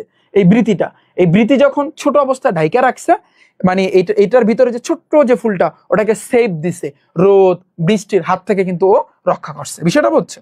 এটাই বলছে যে ফুলের ভিতরে অংশগুলোকে রোদ, বৃষ্টি এবং পোকার আক্রমণ থেকে রক্ষা করে। তবে যখন বৃতি রং বেরঙের হয় তখন তারা পরাগায়নে কিন্তু সাহায্য করে। ওরা কিন্তু আবার পরাগায়নে সাহায্য করে যদি রং বেরঙের হয়। ধরো ওর কালার এখন তো বর্তমানে সবুজ, যদি অন্য কোনো কালার হইতো তখন পরাগায়নে কিন্তু সহায়তা করতো। পরাগায়নের হিসাবটা কি? অনেকে বলে যে ভাইয়া পরাগায়নটা কি, এটাই বুঝি না। পরাগায়ন জিনিসটা হয়েছে যে ধরো একটা একটা ধরো এখানে একটা ফুল আছে, আবার এখানে একটা ফুল আছে। এই ফুলের উপরে ফর এক্সাম্পল ধরো এটা, এখানে একটা ফুল আছে, আবার এখানে একটা ফুল আছে। তো এই ফুলের পাপড়িতে একটা মানে হচ্ছে কিন্তু পোকামাকড়, পোকা, যেমন সাপোজ তুমি মৌমাছির কথাই চিন্তা করো। ধরো এখানে একটা মৌমাছি আছে, কে আছে? মৌমাছি। তো এই মৌমাছিটা পড়ছে, তো যখন পড়বে তখন এই মৌমাছি কেন এখানে পড়বে? মধু সংগ্রহ করার জন্য, বা ফুলের মধু আহরণ করার জন্য। তো ওর মুখে কিন্তু বা ওর ইসে কিন্তু তোমার এই ফুলের ইটা লাইগা থাকবে। এই ফুলের ভিতরে তোমার হচ্ছে স্ত্রী স্তাবক বা পুংস্তাবকের যে অংশটা ওটা লাইগে থাকবে। এবার যখন এই মৌমাছিটা এই ফুল থেকে ওই ফুলে যাবে, এই ফুল থেকে যখন ঘুরে ঘুরে ঘুরে ঘুরে এই ফুলে যাবে, হ্যাঁ, তখন ওর ধরো এখানে পুংস্তাবক ওর মুখে লাগছে, আর এখানে এসে দেখলো স্ত্রী স্তাবক আছে, তো স্ত্রী স্তাবক আর পুংস্তাবক তখন কিন্তু এটা দুইটা মিলিত হবে। এটাকে বলা হয় ভাইয়া পরাগায়ন। এই পুরো সিস্টেমটা কি? পরাগায়ন। তো মাঝে মধ্যে এই বৃত্তিগুলা পরাগায়নে সহায়তা করে থাকে। তাহলে আমি একটু দেখি শর্টকাটে যে ভাইয়া বৃত্তি আর কি করে থাকে। বৃত্তি তোমার বৃষ্টি, রোদ এগুলো থেকে রক্ষা করে। আর কি করে মাঝে মাঝে তাও আবার যদি রং বেরঙের হয়, হ্যাঁ, তখন কিন্তু পরাগায়নে সহায়তা করে। এটা মাথায় রাখবা, এটা একটু মাথায় রাখবা। ওকে, আচ্ছা, আর কিছু লাগবে? পরাগায়নের মাধ্যমে কাজ করে পোকামাকড়। আচ্ছা, আর কিছু লাগবে না, ওই পরাগায়ন মানে আকর্ষণ করে, সোজা কথা। তো আমাদের পুষ্পাক্ষ গেল, আমাদের বৃতি গেল। তাহলে বৃতিটা হচ্ছে কি ফুলের বায়রার প্রথম স্তবক। এটা কিন্তু ওই যে বৃতি, আমি কিন্তু সেকেন্ড নাম্বারে তোমাদের সাথে পুষ্পাক্ষ তো গেছে, এটা কিন্তু বৃতি নিয়ে আলোচনা করতেছে। তো এই বৃতি কিন্তু ফুলের প্রথম স্তাবক, এটা কিন্তু ফুলের প্রথম স্তাবক, এটা মাথায় রাখবা। তুমি বলবা যে ভাইয়া প্রথম স্তাবক তো পুষ্পাক্ষ না, এটা ভুল, পুষ্পাক্ষ না, এই বৃতিটা হয়েছে কিন্তু ফুলের প্রথম স্তাবক। ডান।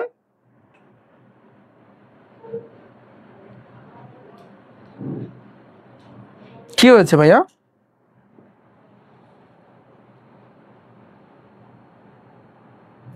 আচ্ছা বলো, এতটুকু কে বুঝছো? বলো, বোঝো না?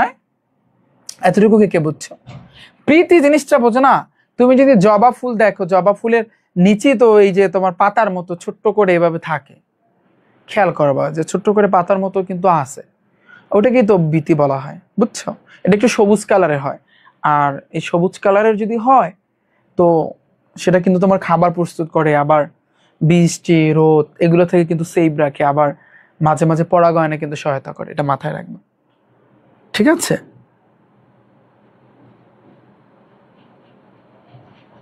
আমি জানাবো না নোটের বিষয়টা, আমি ফাইনালি তোমাদের পোস্ট করে আমি জানাবো না, আমি তোমাদের এটা অফারটা জানাবো না, এটা জাস্ট একটু টাচ দিলাম, টেনশন নিও না। গ্রাফিক ডিজাইনের ক্লাস মনে সম্ভবত এই মাসের শেষ দিক দিয়া শুরু হবে, জানাবো না। এটা বুঝছো? তাহলে ভীতি আমাদের গেল। তারপর আসি, দেখো এরপর হয়েছে কিন্তু দলমণ্ডল, আমরা দলমণ্ডল নিয়ে পড়বো। তাহলে দলমণ্ডল জিনিসটা আসলে কি? ওই যে আমি যদি একটু পুষ্পক্ষ তো গেছে, পুষ্পক্ষ গেল, এবার আসে কিন্তু এখন আমরা দাঁড়াও, আমি আর একটা নিব হচ্ছে কিন্তু দলমণ্ডল। 3 নাম্বারে হয়েছে কিন্তু দলমণ্ডল, 3টে আলাদা আলাদা করে বুঝাবো, মানে প্রত্যেকটা আলাদা আলাদা করে বুঝাবো, তাহলে তোমাদের জন্য সুবিধা হবে। তো দলমণ্ডলে কি বলছে খেয়াল করি আমরা। দলমণ্ডলে যেটা বলছে এটা হয়েছে দ্বিতীয় স্তাবক। এটা এই দল বা এটা দেখো, এই দল বা পাপড়ি দল, তার মানে আমি কিন্তু বলতে পারি এই দল বা এই যে দলমণ্ডলের আর একটা নাম আছে, এটার নামটা কি? পাপড়ি। এটা মাথায় রাখবা, পাপড়ি। যেমন পাপড়িগুলো কিরকম হয়, ফর এক্সাম্পল আমি যদি এরকম বলি, এই যে ধরো এইভাবে আছে, আবার এইভাবে আছে, হ্যাঁ, সাপোজ তুমি চিন্তা করো, মানে এরকমই তো পাপড়ি হয়। এটাকে আমরা বলতে পারি পুরোটা দলমণ্ডল। কি বলতে পারি? দলমণ্ডল। এখন এই পাপড়িগুলো বিভিন্ন কালারের হয়, বিভিন্ন রঙের হয়। যেমন আমি তোমাকে একটু দেখাই, এই যে খেয়াল করো, এই যে দেখো, এটা দেখো, এগুলো কিন্তু পাপড়িটা দেখো হলুদ কালারের এই ফুলের। তারপর এটা দেখো, এটাও কিন্তু একটা পাপড়ি, এটা কিন্তু সাদা কালারের। এবার দেখো, এটাও কিন্তু পাপড়ি সাদা কালারের। এই যে জবা ফুলের পাপড়িটা দেখো লাল কালারের, কত টক টক করতেছে, তাই না? তাই এটাকে আমরা বলবো হচ্ছে দলমণ্ডল, বা আমি কিন্তু বলতে পারি এটা হচ্ছে পাপড়ি। তো দেখো কি বলছে, যেখানে যেটা বলছে যে এটি বাইরের দিক থেকে দ্বিতীয় স্তাবক, ফাইন। তাহলে এটা হচ্ছে কি? দ্বিতীয় স্তাবক। এটা কি? এটা হচ্ছে দ্বিতীয় স্তাবক, ফুলের দ্বিতীয় স্তাবক। খেয়াল করি আমরা, দেখো ফুলের দ্বিতীয় স্তাবক। বলো তো তাহলে প্রথম স্তাবক কে? ওইটার আগেরটা, এই যে এইমাত্র কিন্তু আমি তোমাদেরকে দেখাইলাম, এটা দ্বিতীয় স্তাবক। তাহলে প্রথম স্তাবক যে হবে, খেয়াল করো, তাহলে প্রথম স্তাবক কে? এই যে ফুলের প্রথম স্তাবক হচ্ছে কিন্তু বৃতি। তারপর দ্বিতীয় স্তাবক কেডা? দলমণ্ডল। এখন আমরা যেটা পড়বো কাজ নিয়ে, যে এর প্রতিটি খণ্ডকে দল বা পাপড়ি বলে। যে পাপড়িগুলো যুক্ত থাকলে যুক্ত দল, আবার আলাদা থাকলে এটাকে আমরা বিযুক্ত দল বলতে পারি। মানে যদি পাপড়িগুলো যুক্ত থাকে যুক্ত, আলাদা থাকলে। পাপড়ি সাধারণত রঙিন হয়, ওই যে বললাম লাল সাদা। এরা ফুলের অত্যাবশ্যকীয় অংশগুলোকে রোদ বৃষ্টি থেকে রক্ষা করে। তার মানে এদের প্রথম যে কাজটা এদের যে কাজ, আমি যদি কাজটা তুলে ধরি তাহলে এদের কাজ হচ্ছে কি, যে অত্যাবশ্যকীয় মানে ভিতরগত, এটা কিন্তু রোদ বলো বৃষ্টি বলো এগুলো থেকে কি করে, রক্ষা করে। আমি সংক্ষেপে লিখলাম, এটা রক্ষা করে, রোদ বৃষ্টি থেকে কি করে ভাইয়া, রক্ষা করে। আচ্ছা, এরপরে আর কি, উজ্জ্বল ঝলঝলে রঙের দলমণ্ডল পোকামাকড় ও পশু পাখি আকর্ষণ করে। পোকামাকড় ও পশু পাখি আর কি কাজ করে, এটা গেল একটা কাজ। তারপরে কি কাজ করে, পোকামাকড় মাকড় আর পশু পাখি, হ্যাঁ পশু পাখি কি করে থাকে, আকর্ষণ করে, এটা মাথায় রাখবা। পোকামাকড় এবং পশু পাখিকে আকর্ষণ করে ওরা। এরপরে আর কি কাজ করে খেয়াল করো, বলছে কি, এরা পরাগায়নে সহায়তা করে। এরা কি করে, পরাগায়নে সহায়তা করে। কারণ পোকামাকড় আকর্ষণের ফলে তো পোকা পড়বে এক ফুল থেকে আরেক ফুলে, তার মানে পরাগায়ন হইবে না, অবশ্যই। তাহলে পরাগায়নে কি করে, সহায়তা করে। আচ্ছা, এরপরে আর কি করে থাকে, অনেক সময় ফুলের পাপড়ি কোনো কোনো মাকড়কে বসে মধু খেতে সাহায্য করে এবং পরাগায়নের কাজটা হয়ে যায়। শেষ, আমাদের মোটামুটি দলমণ্ডলের পড়া শেষ। আমাদের যা যা পড়া দরকার আমরা কিন্তু পড়ে ফেলেছি, শেষ। এই গেল কিন্তু আমাদের দলমণ্ডল। এরপর আসছি কিন্তু নেক্সট ভাইয়া, দলমণ্ডলের পর হচ্ছে কি পুং স্তাবক 4 নম্বরে। এখন আমরা শিখবো হচ্ছে কি পুং স্তাবক। ওকে, তাহলে পুং স্তাবক মানে কি, যদি আগেরটা যদি ফুলের দ্বিতীয় স্তাবক হয় তাহলে এটা হবে কি ফুলের তৃতীয় স্তাবক। এটা কি ফুলের তৃতীয় স্তাবক, ফুলের কি একটা অবস্থা, ফুলের তৃতীয় স্তাবক কিন্তু আমি এটাকে বলতে পারি। তাহলে ফুলের তৃতীয় স্তাবকে কি আছে আমরা একটু দেখি, পড়াশোনা করি একটু ভালো করে আমরা। এখানে যেটা বলছে যে পুংস্তাবক, এটি ফুলের তৃতীয় স্তাবক, এটি একটা অত্যাবশ্যকীয় অংশ এবং এই স্তাবকের প্রতিটা অংশকে পুংকেশর বলে। যেমন ফর এক্সাম্পল আমি যদি একটু বুঝাই তোমাদের, এটা আসলে কিভাবে, ধরো একটা ডান্ডার মতো আছে, এইভাবে থাকে, এটাকে আমরা বলতে পারি, একটা দিয়া বুঝো, এটাকে আমরা বলতে পারি পুংস্তাবক, পুরাটাকে আমরা বলতে পারি পুংকেশর। দেখো বলছে কি, যে প্রতিটা অংশকে, এই স্তাবকের প্রত্যেকটা অংশকে পুংকেশর বলা হয়, অর্থাৎ এইটাকে পুংকেশর সব কিছুকে পুংকেশর বলা হয়। একটি পুংস্তাবকে এক বা একাধিক কিন্তু পুংকেশর থাকতে পারে। প্রতিটা পুংকেশরে কিন্তু দুইটা অংশ থাকে, পুংদণ্ড আর একটা হচ্ছে কিন্তু তোমার পরাগধানী। তার মানে বিষয়টা তুমি বুঝো, মানে এই যে পুংকেশর বলছে কোনটাকে জানো, পুংকেশর কিন্তু শুধু এই একটা না, ধরো এইভাবে আরো একটা আছে, এভাবে এটা তো একটা থাকে না, এভাবে আরো অনেকগুলো থাকে, এভাবে থাকে। তো এই যে প্রত্যেকটাকে, এটা এগুলোকে আমরা বলতে পারি কি, পুরোটাকে আমরা বলতে পারি পুংকেশর। কি পুংকেশর আমরা বলতে পারি, খেয়াল করো পুংকেশর। আচ্ছা, পুংকেশর আমরা বললাম। আর এই যে পুংকেশরে প্রত্যেকটারই কিন্তু দুইটা অংশ আছে। কয়টা অংশ আছে? দুইটা অংশ আছে। অর্থাৎ ধরো এই থেকে এই পর্যন্ত একটা অংশ, আবার এই একটা অংশ, অর্থাৎ দুইটা অংশ আছে। তো দেখো আমরা একটু যদি তাকাই, ভালো করে যদি তাকাই তাহলে আমরা বুঝতে পারবো, এই যে একটাকে আমরা বলতে পারি পরাগদণ্ড আর একটা হচ্ছে পরাগধানী। তো এই যে লাড়ির মতো যেটা লম্বা, এটাকে আমরা বলতে পারি পরাগদণ্ড, আর এই যে মাথায় যে দুইটা, এটাকে আমরা বলতে পারি পরাগধানী। এটা মাথায় রাখবা, কারণ ধান তোমরা চিনো না, গ্রাম অঞ্চলে যারা থাকো তোমরা ধান দেখছো না, ধানটা কিন্তু অনেকটা এইভাবে দেখতে, এই জন্য এটাকে পরাগধানী বলা হয়। আর এটা পরাগদণ্ড কেন, এটা লাঠির মতো দেখতে, এই জন্য পরাগদণ্ড। তার মানে এই পুংকেশর বা পুংস্তাবকের দুইটা অংশ, পরাগধানী আর একটা হচ্ছে পরাগদণ্ড, পরাগধানী আর একটা হচ্ছে কিন্তু পরাগদণ্ড। এখন তুমি দেখো এই যে এই পরাগদণ্ডকে তুমি কি বলতে পারো, পরাগদণ্ডকে তুমি বলতে পারো পুংদণ্ড, ওর আর একটা নাম আছে, এটাকে তুমি বলতে পারো পুংদণ্ড। ঠিক আছে, এই দুইটা জিনিস তুমি কিন্তু বলতে পারো। আর পরাগধানী যে, ওটাকে তুমি বলতে পারো এটা একটা থলির মতো, পরাগথলিও বলতে পারো, পরাগথলিও কিন্তু বলতে পারো। ঠিক আছে, এটাকে তুমি কি বলতে পারো, পরাগথলিও কিন্তু ভাইয়া বলতে পারো। ঠিক আছে, ক্লিয়ার?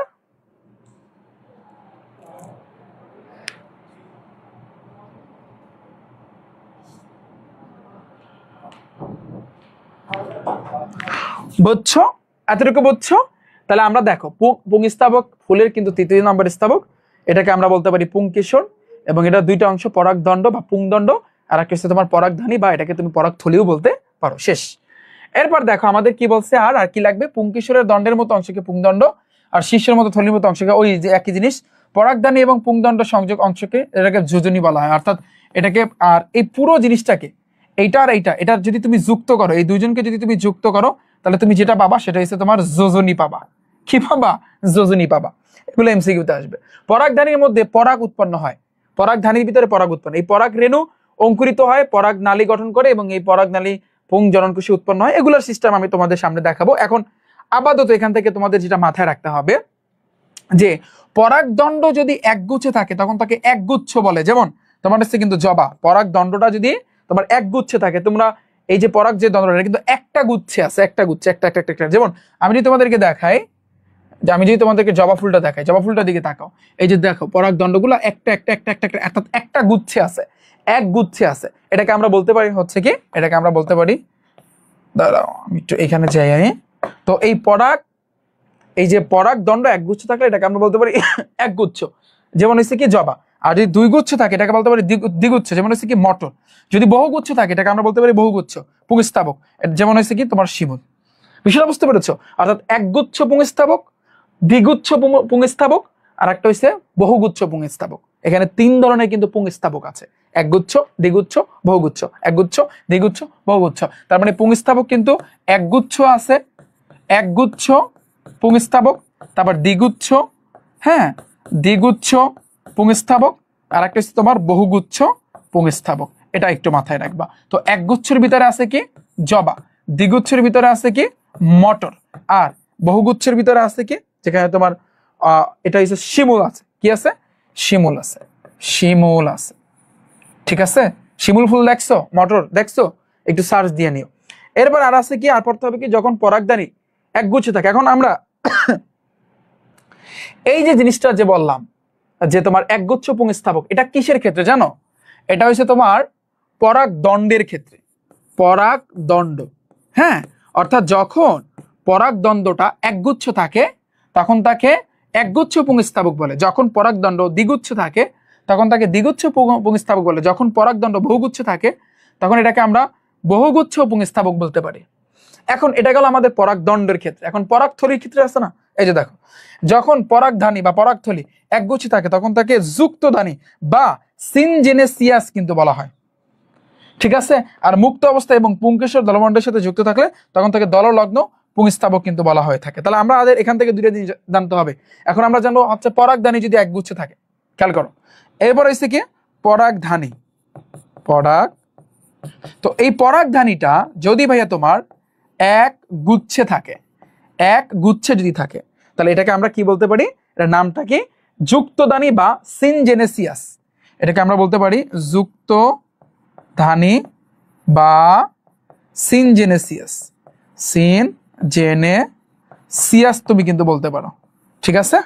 আর যদি তোমার এটা যদি তোমার পরাগধানীটা যদি মুক্ত অবস্থায় এবং পুংকেশর দল মণ্ডলের সাথে যুক্ত থাকে, দললগ্ন পুংস্তাবক আছে। তো এখানে দলমণ্ডল একটু পড়ে নি ওখান থেকে, দললগ্ন পুংস্তাবক যেমন ধুতুরা, দললগ্ন, আর একটা আছে কি দললগ্ন পুংস্তাবক যেমন আছে কি ধুতরা। এটা একটু মাথায় রাখবা। হ্যাঁ, এই শেষ। পুংস্তাবক সম্পর্কে যা যা পড়া দরকার তোমাদের এখানে ডান। ওকে, বুঝছো? বলো, আমাকে একটু বলো। তাহলে আমরা কি পড়লাম? পুংস্তাবক। পুংস্তাবকটা কি? ফুলের তৃতীয় স্তাবককে আমরা বলতে পারি ভাইয়া পুংস্তাবক। এবং এই পুংস্তাবকের ভিতরে তিনটা পার্ট আছে, একগুচ্ছ পুংস্তাবক, দ্বিগুচ্ছ আছে, বহুগুচ্ছ আছে। তো এটা কিসের উপর ভিত্তি করে? পরাগদণ্ড। তো এগুলার একটু পড়বা, এগুলো একটু তোমাদের পড়তে হবে। এরপরে আসি কিন্তু আমাদের পুংস্তাবক গেল, তারপরে আসি কিন্তু এই যে আমি যদি তোমাদেরকে একটু দেখাই, একটু খেয়াল করো, আমরা একটু চিত্র দেখবো ভাইয়া, তাহলে আমরা বুঝতে পারবো। দেখো এই যে চিত্রটার দিকে তাকাও, তোমাদের বইয়ে আছে এই চিত্রটা। প্রথম যেটা পুংকেশর বিভিন্ন পর্যায়, যেমন এটা কিন্তু একগুচ্ছ, ক নাম্বারটা কিন্তু একটা গুচ্ছে আছে। এই যে দেখো পরাগদণ্ড কিন্তু তোমার হচ্ছে কি বলে, পুংকেশরটা কিন্তু একটা ইতে আছে, এই জন্য এটাকে বলবো আমরা কিন্তু একগুচ্ছ। এইখানে দেখো এই একটা, আবার এই একটা, এই একটা এবং এই একটা, এটা হচ্ছে দ্বিগুচ্ছ। আবার এখানে দেখো একটা, দুইটা, তিনটা, চারটা, এবার মাথায় কিন্তু এগুলো আছে। তো এগুলো হচ্ছে তোমার বহুগুচ্ছ। এবার এই যে জিনিসটা উপরে এবং নিচে কিন্তু যুক্ত হয়েছে, এই জন্য আমরা এটাকে বলতে পারি যুক্ত ধানী। হ্যাঁ, যুক্ত ধানী। আর এই জিনিসটা হচ্ছে তোমার দললগ্ন। দেখো এটা হচ্ছে দললগ্ন, ভালো করে দেখো। মানে টোটাল তুমি কিন্তু 5টা পড়ছো, তুমি কিন্তু এইমাত্র মানে তোমাকে আমি যেটা শিখাইছি, এই যে 1 2 3 4 5, এই টোটাল 5টা পড়ছো না? এই 5টাই কিন্তু তোমাদের এখানে চিত্র সহকারে দিছে। যখন তোমার পরাগদণ্ড একটা গুচ্ছে থাকে, এইটা হচ্ছে উদাহরণ। যখন 2টা গুচ্ছে থাকে এটা দ্বিগুচ্ছ, যখন 3টা গুচ্ছে থাকে বা বহুগুচ্ছ, এটাকে বহুগুচ্ছ বল। এরপরে কি বলছে? যুক্তধানী। যুক্তধানী মানে কি? যখন যুক্ত থাকে, একটার সাথে এটা যুক্ত আছে। আর এটা হচ্ছে তোমার ধরলগ্ন, একটু তোমরা দেখে নিবা। ডান। তারপরে আসে কিন্তু ভাইয়া আমরা স্ত্রীস্থাবক পড়ব। তো স্ত্রীস্থাবক বা গর্ভকেশর, এটা আর একটা নাম আছে কিন্তু, মানে গর্ভকেশর তুমি বলতে পারো। তো একটু খেয়াল করি আমরা। তো দেখো এখন আমরা যেটা শিখবো আমাদের লাস্ট অ্যান্ড ফাইনাল, সেটা হচ্ছে কি স্ত্রীস্থাবক। স্ত্রীস্থাবক, স্ত্রীস্থাবক এটার আরো একটা নাম আছে, নামটা হচ্ছে কি গর্ভকেশর। গর্ভকেশর। তো এটা কত নাম্বার স্থাবক বলতো? এটা কিন্তু ফুলের, আমি কিন্তু বলতে পারি চতুর্থ স্থাবক। চতুর্থ স্থাবক। এটা কিন্তু ফুলের চতুর্থ স্থাবক, এটা মাথায় রাখবা। তো স্ত্রীস্থাবক বা গর্ভকেশরের অবস্থানটা ফুলটির একেবারে কেন্দ্রে। এটি ফুলের আরো একটি অত্যাবশ্যক এবং স্ত্রীস্থাবক এক বা একাধিক গর্ভপত্র নিয়ে গঠিত এবং একটি গর্ভপত্রের 3টা অংশ। যেমন তুমি দেখো, তুমি বলবা যে গর্ভপত্রটা আসলে কি, তোমাকে আমি একটু দেখাই। কি এর অবস্থা, এই যে দেখো, তুমি স্ত্রীস্থাবকটা দেখতে পাচ্ছ না? আচ্ছা, যদি দেখতে পাও তাহলে এই যে স্ত্রীস্থাবকটা, এটা কিন্তু এক বা একাধিক গর্ভপত্র নিয়ে কিন্তু গঠিত। এই গর্ভপত্রের আলাদা 3টা অংশ। যেমন এই যে পুরো যে অংশটা না, এটা 3টা পার্ট। মাথায় যে থাকে এটাকে বলা হয় গর্ভমুণ্ড। লম্বা ডান্ডার মতো যেটা আছে, যে লম্বার মতো যে থাকে ওটাকে বলা হয় দণ্ড। দণ্ড কিন্তু সেটা যদি স্ত্রী যদি হয়, তখন সেই ক্ষেত্রে তোমার দিতে হবে কি গর্ভদণ্ড। গর্ভ, স্ত্রী কথাটা আসলে গর্ভ কথাটা আসবে। আর পুং কথাটা আসলে কিন্তু পরাগ কথাটা আসবে। পরাগ, এই যে দেখো পরাগ, পুরুষের কথা বা পুং এর কথা আসলে কিন্তু পরাগ আসবে। এখানে তো আসলে পুরুষ আসবে না, এটা উদ্ভিদের ক্ষেত্রে বলছে, বুঝছো?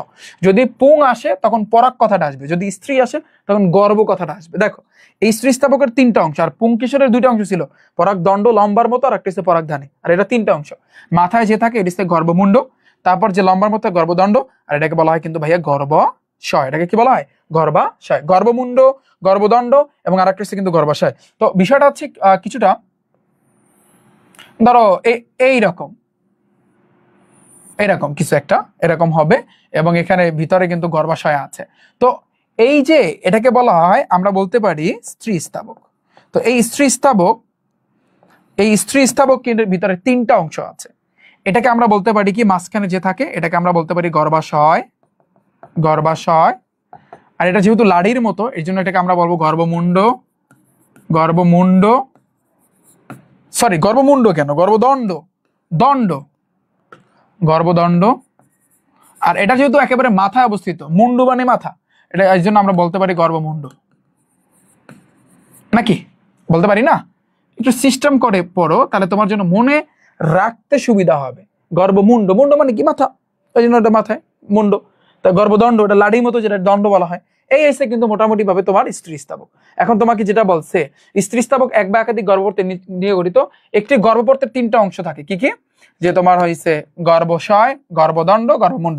তার মানে আমি বলতে পারি এই পুরো জিনিসটাকে, আমি কিন্তু বলতে পারি ভাইয়া এই পুরো জিনিসটাকে আমি বলতে পারি গর্ভপত্র বলতে পারি। গর্ভপত্র কি বলতে পারি? গর্ভপত্র কি বলতে পারি ভাইয়া? গর্ভপত্র। কারণ এটা একটা গর্ভপত্র। এই গর্ভপত্রের ভিতরে গর্ভমুণ্ড আছে, গর্ভদণ্ড আছে, গর্ভাশয় আছে। ঠিক আছে, এই 3টা জিনিস কিন্তু আছে। এখন আর কি, যখন কতগুলো গর্ভপত্র নিয়ে একটি স্ত্রীস্থাবক গঠিত হয়, এরা সম্পূর্ণরূপে পরস্পরের সাথে যুক্ত থাকে, তখন তাকে যুক্ত গর্ভপুত্রী বলে। আর আলাদা থাকলে বিযুক্ত গর্ভবর্তী। অর্থাৎ ধরো এইরকম অনেকগুলো যদি থাকে, ওটাকে বলা হয় যুক্ত, আলাদা থাকলে বিযুক্ত। এই আর কিছু না। এরপরে দেখো, গর্ভাশয়ের ভিতরে এক বা একাধিক ডিম্বক বিশেষ নিয়মে সাজানো থাকে। এই যে গর্ভাশয়ের ভিতরে এখানে থাকে কি, ডিম্বক থাকে। এটা মাথায় রাখবে, এটার ভিতরে কি থাকে? ডিম্বক থাকে। এবং এসব ডিম্বকের মধ্যে স্ত্রী প্রজনন কোষ বা ডিম্বাণু সৃষ্টি হয়। এগুলোর মধ্যে কি সৃষ্টি হয়, এটা সামনে আমি তোমাদের দেখাবো। এখানেই কিন্তু ভাই তোমার ডিম্বাণু সৃষ্টি হয়, এটা সামনেই আমি দেখাবো। এটা নিয়ে পড়াশোনা বহুত আছে। ডিম্বাণু কিন্তু সৃষ্টি হয়। এই ডিম্বাণুই পুংস্থাপকের মতো সরাসরি জনন কাজে অংশগ্রহণ করে থাকে। বাস শেষ, এই গেল। এবার আসি কিন্তু ভাইয়া পুষ্পমঞ্জরি। পুষ্পমঞ্জরি কিন্তু তোমরা সবাই দেখেছো। তো আমাদের কিন্তু এই 5টা জিনিস শেষ। মোটামুটি পড়ার জন্য আমি যা যা দিয়েছি সেগুলো পড়লেই হবে। ওকে, পানি পানি এতটুকু। তাহলে আমাদের টোটাল কয়টা জিনিস গেছে? 5টা জিনিস, একেবারে ফুল কমপ্লিট। যদি কমপ্লিট হয়, এখন তোমরা দেখো, পরে একটু আসি। পরে দেখো ভাইয়া কি বলছে। পরে এইখানে বলছে কি, আমরা দেখতে পারতেছি এইখানে পুষ্পমঞ্জরি। এগুলো কি ভাইয়া? পুষ্পমঞ্জরি। আমরা সবাই আসলে পুষ্পমঞ্জরি কিন্তু দেখেছি, যাই বলো আর না বলো, এই পুষ্পমঞ্জরি তোমরা সবাই কিন্তু দেখছো, পুষ্পমঞ্জরি। এখন তোমরা বলবা ভাইয়া পুষ্পমঞ্জরি কি আসলে? দেখো, ভালো করে দেখো। পুষ্পমঞ্জরি তোমরা সবাই দেখেছো, অনেক গাছের ছোট একটি শাখায় ফুলগুলা বিশেষ নিয়মে কিন্তু সাজানো থাকে। এই শাখাকে আমরা বলতে পারি পুষ্পমঞ্জরি। তুমি কিছু কিছু গাছ দেখছো না? আমি তোমাকে যদি বলি, ফর এক্সাম্পল, ধরো একটা গাছ বা একটা ডাল, সাপোজ ধরো এটা একটা ডাল। তো ডালের এখানে একটা ফুল সাজানো আছে, এখানে ফুল সাজানো, এনে ফুল সাজানো, এনে ফুল সাজানো, এনে ফুল সাজানো। দেখছো না? এভাবে ফুল সাজানো দেখছো না? ডালের ইতে একটু বের হয়ে ফুল সাজানো আছে। তো এগুলোই এসে তোমার পুষ্পমঞ্জরি। এই যে দেখো, গাছের ছোট একটা শাখা দ্বারা কি বোঝায়? ডাল বোঝায়। তো ফুলগুলা বিশেষ একটা নিয়মে সাজানো থাকে, ফুল সহ। এই শাখাকে বলা হয় পুষ্পমঞ্জরি। তাহলে পুষ্পমঞ্জরি কাকে বলে বুঝতে পেরেছো? যদি পরীক্ষায় আসে পুষ্পমঞ্জরি কাকে বলে, এটা কিন্তু আসবে, এটা ইম্পর্টেন্ট, দাগিয়ে নাও ভাইয়া, ইম্পর্টেন্ট।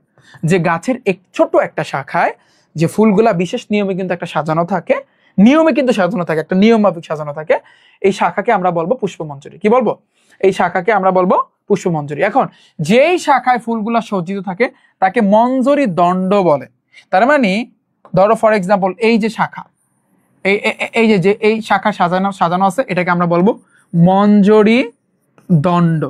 দণ্ড মানে কি? ডাল। ওই যে সোজা কথা, আগে তো দণ্ড পড়ছো।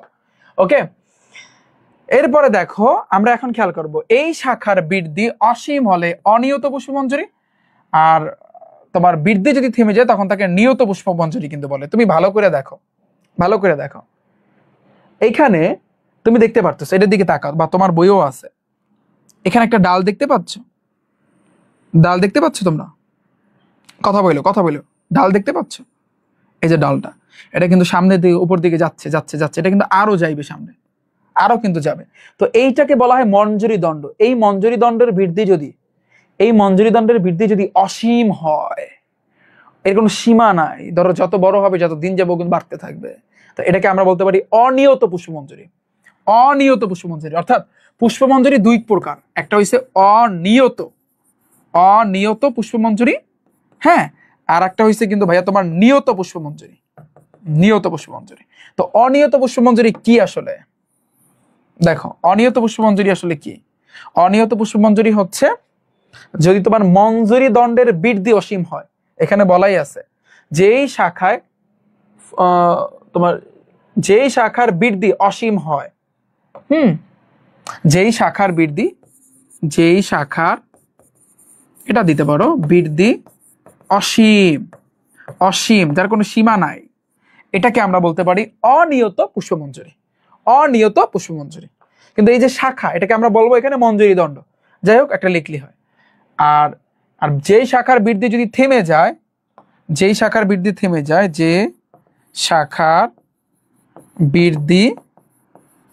থেমে যায়, এখন তোমরা বলবা যে ভাইয়া থেমে যায় বিষয়টা বুঝলাম না। তুমি খেয়াল করো, এখানে একটা শাখা আছে, বাড়তে থাইমে যাইয়া এনে একটা ফুল হইছে, মানে ও কিন্তু আর সামনে যাইতে পারবে না, থাইমে গিয়ে এখানে একটা কিন্তু ফুল হইছে। আর এখানে কিন্তু থাইমে যাইয়া ফুল হয় না, ও সামনে কিন্তু যাইতে থাকবে। তো যদি থাইমা যায়, দেখো, যে শাখার বৃদ্ধি থেমে যায়, এইটাকে আমরা কিন্তু বলবো নিয়ত পুষ্পমঞ্জরি। তার মানে এটার নাম হচ্ছে কি? নিয়ত পুষ্পমঞ্জরি। কি? নিয়ত পুষ্পমঞ্জরি। ডান। তো পরাগায়নের জন্য পুষ্পমঞ্জরির গুরুত্ব অনেক বেশি, এটা আমরা জানি, পরাগায়নের জন্য পুষ্পমঞ্জরি। এখন প্রজননে প্রধানত দুইটা। এখন আমরা জানবো, আমাদের পুষ্পমঞ্জরি শেষ। দেখো, আমাদের কিন্তু পুষ্পমঞ্জরি কিন্তু শেষ, আমাদের আর কিছু এখানে আর লাগতেছে না, যা যা পড়া দরকার শেষ।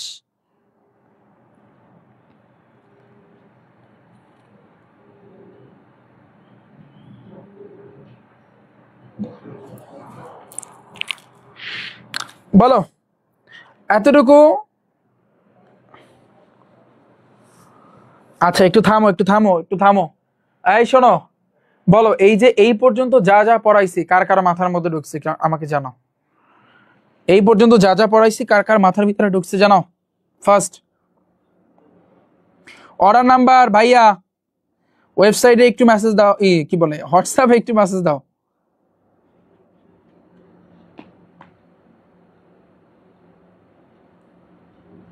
পাগলের আমদানি হচ্ছে কেন, কি হয়েছে?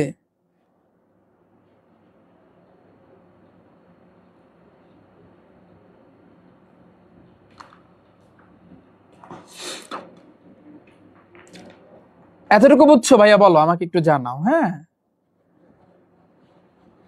বুঝছো না সবাই? ক্লিয়ার? কষ্ট হয়েছে অনেক?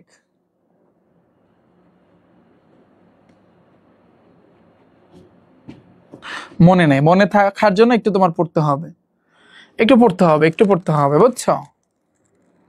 ঠিক আছে, good, thank you, thank you. এগুলো বুঝতে হবে কারণ এগুলো বোঝার। ওকে দেখো পরে আসি কিন্তু আমরা নেক্সট হয়েছে কি, নেক্সট হয়েছে ধরো পরেরটা। আমরা এখন পরাগায়ন নিয়ে একটু দেখবো, যে পরাগায়নটা দেখো। তো আমরা এখন পরাগায়নটা দেখবো।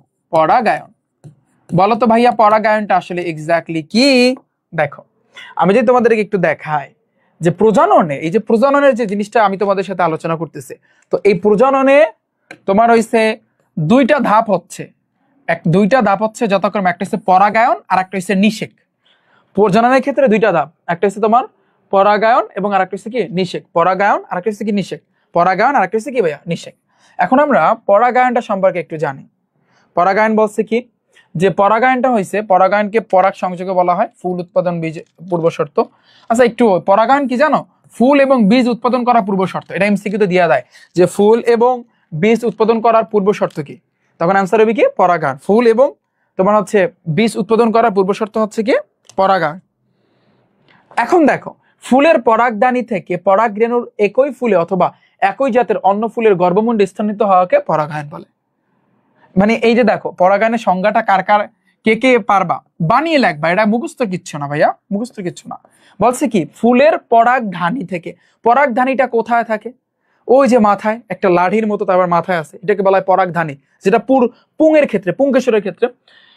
এবং পরাগ রেণুর একই ফুলে পড়তে পারে মৌমশ্রী, আবার একই জাতের গাছে মানে ফুলের গর্ভমুণ্ডে যদি স্থানান্তরিত হয় তখন তাকে পরাগায়ন বলে। একটু পড়বা, এটা একটু পড়বা, সবচেয়ে ইম্পর্টেন্ট, এটাও ইম্পর্টেন্ট, দাগিয়ে নাও, এবং এটাও ইম্পর্টেন্ট, মিস করা যাবে না, এগুলো আসবে। এখন দেখো পরাগায়ন কিন্তু ভাইয়া দুই রকমের, একটা স্বপরাগায়ন আর একটা পরপরাগায়ন। স্বপরাগায়ন এবং আর একটা কি পরপরাগায়ন। তাহলে পরাগায়নের ক্ষেত্রে দেখো আমরা একটু জানবো এখন প্রজননের প্রধান দুইটা ধাপ। তাহলে আমরা ফার্স্টে কিন্তু পরাগায়ন জানবো। তো এই যে তার আগে আমি যদি বলি তোমাদের, খেয়াল করো, প্রজননের মাথায় রাখবা, প্রজননের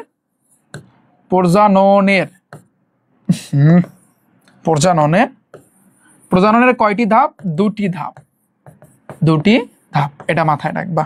কি কি ধাপ? একটা হইছে কি, একটা হইছে পরাগায়ন এবং আরেকটা হচ্ছে কিন্তু ভাইয়া তোমার নিষেক। পরাগায়ন আর একটা হচ্ছে কি নিষেক, মুখস্থ করবা, এটা এমসিকিউতে দিয়া দিবে। পরাগায়ন আর একটা হচ্ছে কিন্তু তোমার নিষেক। এখন তোমরা খেয়াল করো আমরা পরাগায়ন পড়তেছি, এই পরাগায়ন কাকে বলে তাও আমরা কিন্তু জানলাম। এখন এই পরাগায়নে কিন্তু প্রকার আছে, একটা হচ্ছে স্বপরাগায়ন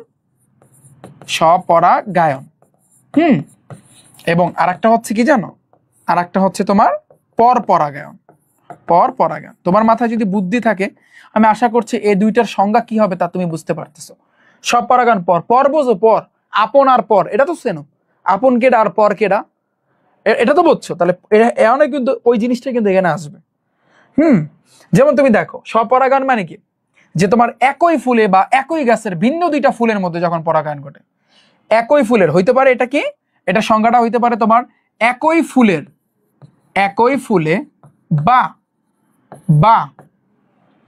বা কি, বা হইতে পারে তোমার যে একই গাছের দুইটা ফুলের মধ্যে, বা হচ্ছে একই গাছের দুটি ফুলের ভিতরে, দুটি ফুলের মধ্যে, ওকে, দুটি ফুলের মধ্যে যখন পরাগায়ন ঘটে তখন তাকে স্বপরাগায়ন ঘটে।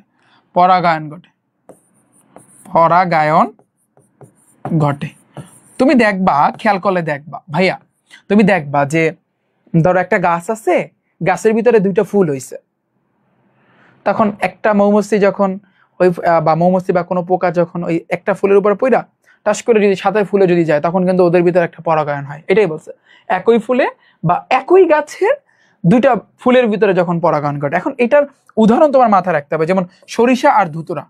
এই সরিষা আর ধুতুরা যে উদ্ভিদ আছে না, এই উদ্ভিদে এই স্বপরাগায়ন ঘটে। কি কি উদাহরণ? সরিষা আর হইছে কি, সরিষা ফুল তো দেখছো তাই না, সরিষা আর হইছে কিন্তু ধুতুরা। তাহলে সরিষা আর ধুতুরা যে উদ্ভিদ বা গাছে এই পরাগায়ন দেখা যায়। এবার দেখো ভাইয়া কি বলছে, স্বপরাগায়নের ফলে পরাগরেণুর অপচয়টা কম হয়। পরাগরেণু আছে না, পরাগরেণু কোনে থাকে বলো? পুংকেশর, ওই যে পরাগ ধানির মধ্যে পরাগরেণু থাকে। ওই পরাগরেণুর অপচয় কম হয়, কারণ তুমি চিন্তা করো, গাছ এই একটা গাছ, এই না একটা ফুল, এই না একটা ফুল, তাহলে যখন কোন একটা মানে হচ্ছে কিন্তু পোকা বা সাপোজ মৌমাছি ধরো এক ফুলের পরাগধানী নিয়া এখান থেকে যখন এখানে যাবে, ওই পরাগ বলছে না, কি বলছে যে পরাগরেণু, ওই পরাগরেণু কিন্তু একটু কম পড়বে। ধরো এখানে একটা ফুল আছে আর ওই 5 মাইল দূরে আর একটা ফুল আছে, এখন ওই এখান থেকে ওই মৌমাছিটা ওর পার মাধ্যমে হোক আর মুখের মাধ্যমে হোক, ওই পরাগরেণু যদি নিয়ে 5 মাইল দূরে যাই একটা ফুলের উপর পড়ে, তো যাইতে কিন্তু ওই পরাগরেণুটা কিন্তু অপচয় হবে, মানে অনেক পরাগরেণু ওর মুখ থেকে পড়ে যাবে বা হবে, একটু অপচয় হবে। তা যদি একই গাছ থাকে, গাছ যদি একটার মধ্যে যদি দুইটা ফুল থাকে, তখন কিন্তু অপচয়টা কিন্তু কম হয়। এটাই বলছে, পরাগায়নের জন্য অর্থাৎ বাহকের উপর নির্ভর করতে হয় না, এবং পরাগায়ন কিন্তু নিশ্চিত হয়। স্বপরাগায়নের ক্ষেত্রে বাহকের কিন্তু উপর নির্ভর করতে হয় না। এর ফলে নতুন যে উদ্ভিদ উৎপন্ন হয় তাতে বৈশিষ্ট্যের কোনো পরিবর্তন আসে না, কোনো একটি প্রজাতির চরিত্রগত বিষয়গুলো। আচ্ছা, এটা একটু পড়বা, পরে আসি। পরপরাগায়ন মানে কি খেয়াল করি আমরা একটু, দেখো এখানে কিন্তু স্বপরাগায়ন এবং পরপরাগায়নের কিন্তু উদাহরণ কিন্তু দিছে। যে একই প্রজাতির দুইটা ভিন্ন উদ্ভিদের ফুলের মধ্যে, মানে দুইটা ভিন্ন গাছের ফুলের মধ্যে পরাগ সংযোগ ঘটে, তখন তাকে পরপরাগায়ন বলে। ঠিক আছে, একই প্রজাতির দুইটা ভিন্ন উদ্ভিদের, তাহলে একই প্রজাতির দুটি ভিন্ন উদ্ভিদের ভিতরে যখন হয়, তখন এটাকে আমরা বলতে পারি পরপরাগায়ন। যেমন আছে শিমুল আছে, পেঁপে আছে, এগুলো পরপরাগায়ন হতে দেখা যায়। শিমুল আছে আর কি আছে, পেঁপে আছে। একটু পড়বা, এগুলো একটু পড়বা। হ্যাঁ, তুমি একটু ভালো করে তাকাও, এই চিত্রটার দিকে তাকাও, তাহলে বুঝতে পারবা। দেখো এখানে কিন্তু স্বপরাগায়নও আছে, আবার পরপরাগায়নও কিন্তু আছে। তুমি একটু খেয়াল করো, এই চিত্রটার দিকে তাকাও, এইটা হয়েছে কিন্তু তোমার স্বপরাগায়ন। দেখো এই যে গাছটা না, এই গাছের যে ফুল না, দেখো এই যে এটা কিন্তু একটা মৌমাছি, এই মৌমাছিটা কিন্তু এই ফুলে যখন পড়ছিল, এবার কিন্তু ও আবার এই ফুলে পড়ছে, আবার ধরো ও ঘুরে ফিরা আবার এই ফুলে কিন্তু পড়ছে। তাহলে একটা গাছের ভিতরে, একই উদ্ভিদের ভিতরে যখন ভিন্ন ভিন্ন ফুলে যখন এভাবে পরাগায়ন হয়, এটাকে আমরা বলবো স্বপরাগায়ন। ওকে, আর পরপরাগায়ন বলতে কি বোঝায়? ফর এক্সাম্পল তুমি চিন্তা করো যে এইখানে এই মৌমাছিটা ধরো এইখানে ছিল, এই মৌমাছিটা ধরো এখানে ছিল, তো এই মৌমাছিটা ও যখন তোমার এইখানে আইসা পড়বে, অর্থাৎ এক উদ্ভিদ থেকে অন্য একটা উদ্ভিদের ফুলে যখন পড়বে, তখন যে পরাগায়নটা হবে এটাকে বলা হয় পরপরাগায়ন। তাহলে এটা হচ্ছে কি পরপরাগায়ন। আর এই যে সিস্টেমটা হচ্ছে তোমার স্বপরাগায়ন। ক্লিয়ার? তাহলে এখানে স্বপরাগায়ন আর একটা হচ্ছে কিন্তু পরপরাগায়ন, দুইটা ভিন্ন ইসের ভিতরে পড়ে। ক্লিয়ার? আমাকে একটু বলবা যে ভাইয়া পানি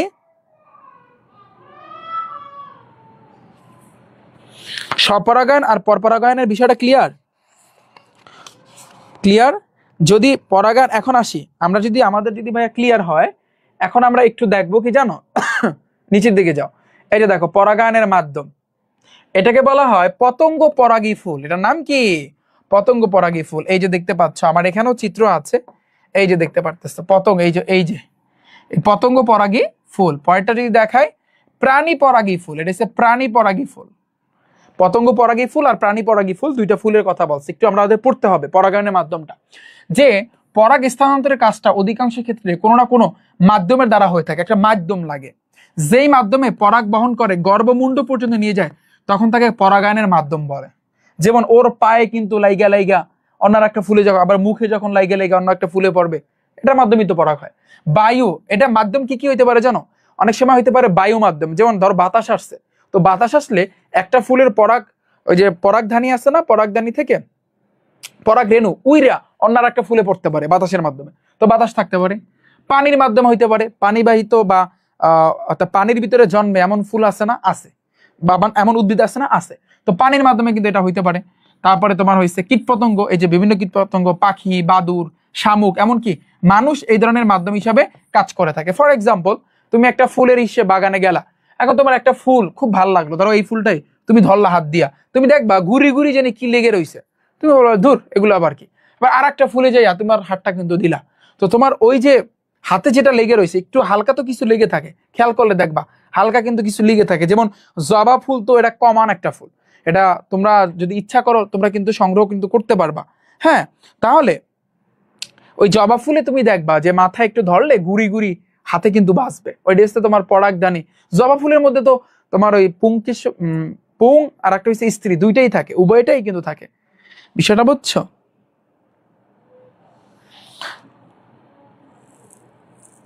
প্রিটেস্টের আগে আমি জানাবো না। আচ্ছা ভাইয়া, জানাবো না আমি, নোট কম্পিটিশন। আচ্ছা, তো দেখো এটা খেয়াল করো,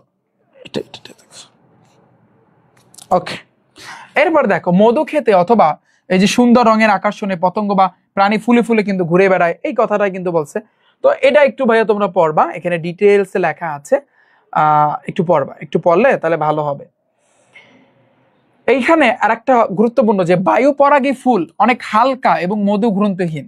এসব ফুলে সুগন্ধ নাই। বায়ু পরাগী যে ফুল আছে এরা সহজেই বাতাসে ভেসে যেতে পারে, এদের গর্ভমুণ্ড আঠালো, শাখান্বিত, কখনো পালকের মতো। তো এটা একটু পড়বা, আমি আশা করছি ভাই তোমরা সবাই পারবা। পারবা না? না পড়ান লাগবে? পারবা। এরপর এখানে অনেকগুলো দিছে, এগুলো একটু পড়বা, কারণ এখানে অনেকগুলো উদাহরণ আছে। এই যে পাতা শ্যাওলা, কদম ফুল, শিমুল, কচু, এগুলো একটু পড়বা। এরপরে সবচেয়ে মোস্ট ইম্পর্টেন্ট, পুং গ্যামেটোফাইটের উৎপত্তি। এই পুরো প্রসেসটা আমি একটা টেকনিকের মাধ্যমে তোমাদের শিখাই দেবো, এটা নিয়ে প্যারা খাওয়ার কিচ্ছু নাই। পুং গ্যামেটোফাইটের কিন্তু উৎপত্তি, তো আমি চাচ্ছি পুং গ্যামেটোফাইটের উৎপত্তি, স্ত্রী গ্যামেটোফাইটের উৎপত্তি, এটার ক্ষেত্রে আমার আর একটা ক্লাস নিতে হবে, লম্বা ক্লাস, তাহলে তোমরা ক্লিয়ারলি বুঝবা। এবং আমি এমন সিস্টেমে তোমাদের এখন বর্তমানে পড়াচ্ছি যাতে করে তোমার কিন্তু এটা সৃজনশীল ইনশাল্লাহ কাভার হয়ে যাবে। আজকে যে এই যে ফুলের যে 5টা স্তাবক আজকে যে তোমাদেরকে পড়াইলাম, কি কি কি কি পড়াইছি ভাইয়া বলো? এই যে পুষ্পাক্ষ, তারপরে হচ্ছে কি বৃত্তি, দলমণ্ডল, পুংস্তাবক, স্ত্রীস্তাবক, এই 5টা স্তাবক। এখন যদি তোমার সৃজনশীল, এই অধ্যায় সৃজনশীল গুলো যেভাবে আসে ফুলের যে কোনো একটা অংশ তোমাকে দিয়ে দেবে। এই জন্য আজকে চিত্র তোমাদের আইকে আইকে বুঝাইছি, এই জন্য আজকে চিত্র কিন্তু আইকে আইকে তোমাদের বুঝাইছি। এই যে দেখো, এই যে পুষ্পাক্ষ কোনটাকে বলে, তারপর বৃত্তি কোনটাকে বলে, এই জন্য আইকে আইকে বুঝাইছি। আবার দেখো দলমণ্ডল মানে পাপড়ি, এবার পাপড়ির একটা ছবি দিবে, এবার বলবে যে এই দলমণ্ডল সম্পর্কে ব্যাখ্যা দাও, এভাবে কিন্তু সৃজনশীলে থাকবে। তো এইখানে যা পড়াইছি এগুলাই আবার এইভাবে একটা ছবি দিয়ে দেবে, বলবে এটা সম্পর্কে ব্যাখ্যা দাও, এটা পুংস্তাবক। তো পুংস্তাবকের ভিতরে কি কি থাকে এগুলো তোমার কিন্তু ব্যাখ্যা দিতে হবে। আবার এইগুলোর এইটির ছবি দিয়ে দেবে, এগুলো কি, এগুলো হচ্ছে পুংকেশরের ভিতরে পড়ছে, তাই না? কোনোটা একগুচ্ছ, কোনোটা দ্বিগুচ্ছ, কোনোটা বহুগুচ্ছ, এগুলো সম্পর্কে কিন্তু তোমাদের সৃজনশীলে থাকবে। আবার স্ত্রী স্তাবকের এইভাবে, এইটা সবচেয়ে বেশি আসে, এটা সবচেয়ে বেশি আসে, স্ত্রী স্তাবকটা সবচেয়ে বেশি আসে, তো এটা সম্পর্কে কিন্তু ভাইয়া তোমার থাকবে। আবার এইসব থাকবে। তো আমি আশা করছি তোমরা সবাই বুঝতে পেরেছো। ওকে ভাইয়া, আজকে তাহলে হ্যাঁ আচ্ছা এখানেই থাক, তোমরা একটু ভালো করে পড়বা। আর এই স্লাইড তো তোমরা পাবা, এই জন্য আমি এটা একটু সেভ দিয়ে রাখি, কারণ যা করাইছে এগুলো পাবা। বাট তোমাদের জন্য নোট কম্পিটিশন ইনশাল্লাহ আমি শীঘ্রই, খুব শীঘ্রই, তোমরা এই নোটের ক্ষেত্রে শোনো একটা জিনিস মাথায় রাখবা, নোটের ক্ষেত্রে এক্সট্রা তো কোনো টাইম দিবা না। যে ধরো তোমরা অনেকে বলবো ভাই আমার উঠাইতে উঠাইতে হাত ব্যথা হয়ে যাচ্ছে, বা এরকমটা না বিষয়টা, মানে তোমার যত যেন প্র্যাকটিসও হয়। যেমন অঙ্কের ক্ষেত্রে এটা বেশি সুবিধা হইবে। তুমি ধরো আমি অঙ্ক করলাম, এখন আমার এগুলোর বর্ষায় তুমি বৈশা রইলা, লাভ কি? লাভ কি? কোনো লাভ হইলো? তুমি হাতে এভাবে, হাতটা এভাবে বুঝে বাস, কম্বলের তো এখন তো শীতকাল না, সামনে শীতকাল আসতেছে, হ্যাঁ ইসে বৈশা বৈশা শান্তি ক্লাস দেখতেছে। কেন? আমার তো কোনো লেখাই লাগতেছে না। কেন? রিফাত ভাইয়া বলছে সে সব স্লাইড দিয়ে দেবে আমাদেরকে। এই স্লাইড দেওয়া তো খারাপ, এগুলো তো আসলে দেওয়া খারাপ, এগুলো দিলে স্টুডেন্টরা আসলে লিখতে চায় না।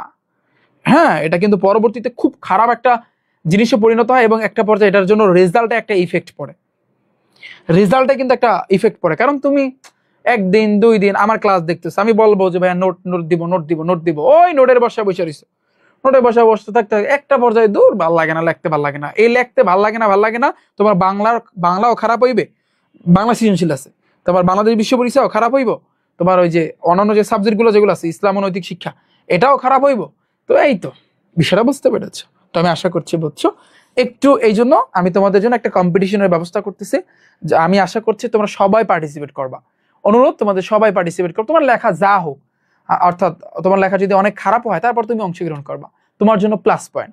তুমি লেখার পরে just দুইটা ছবি তুলা, তোমার নাম কি, তারপর তুমি মানে কোন ক্লাসে পড়ো আর তুমি কোন স্কুলে পড়ো এটা তুমি একটু লেখা, আর আমার ক্লাসটা কেমন হয়েছে জাস্ট একটু ছোট্ট করে তুমি লেখা, তারপর তুমি ওটা পোস্ট করে দিবা, এই আর কিচ্ছু না। তো আমি আশা করছি বুঝছো।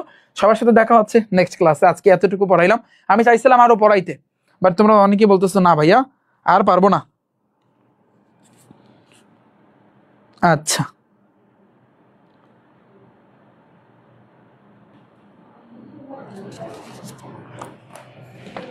এটা সায়েন্সের সাবজেক্টের জন্য 5 জনকে আমি নিব, 5 জনকে পুরস্কারটা দিব।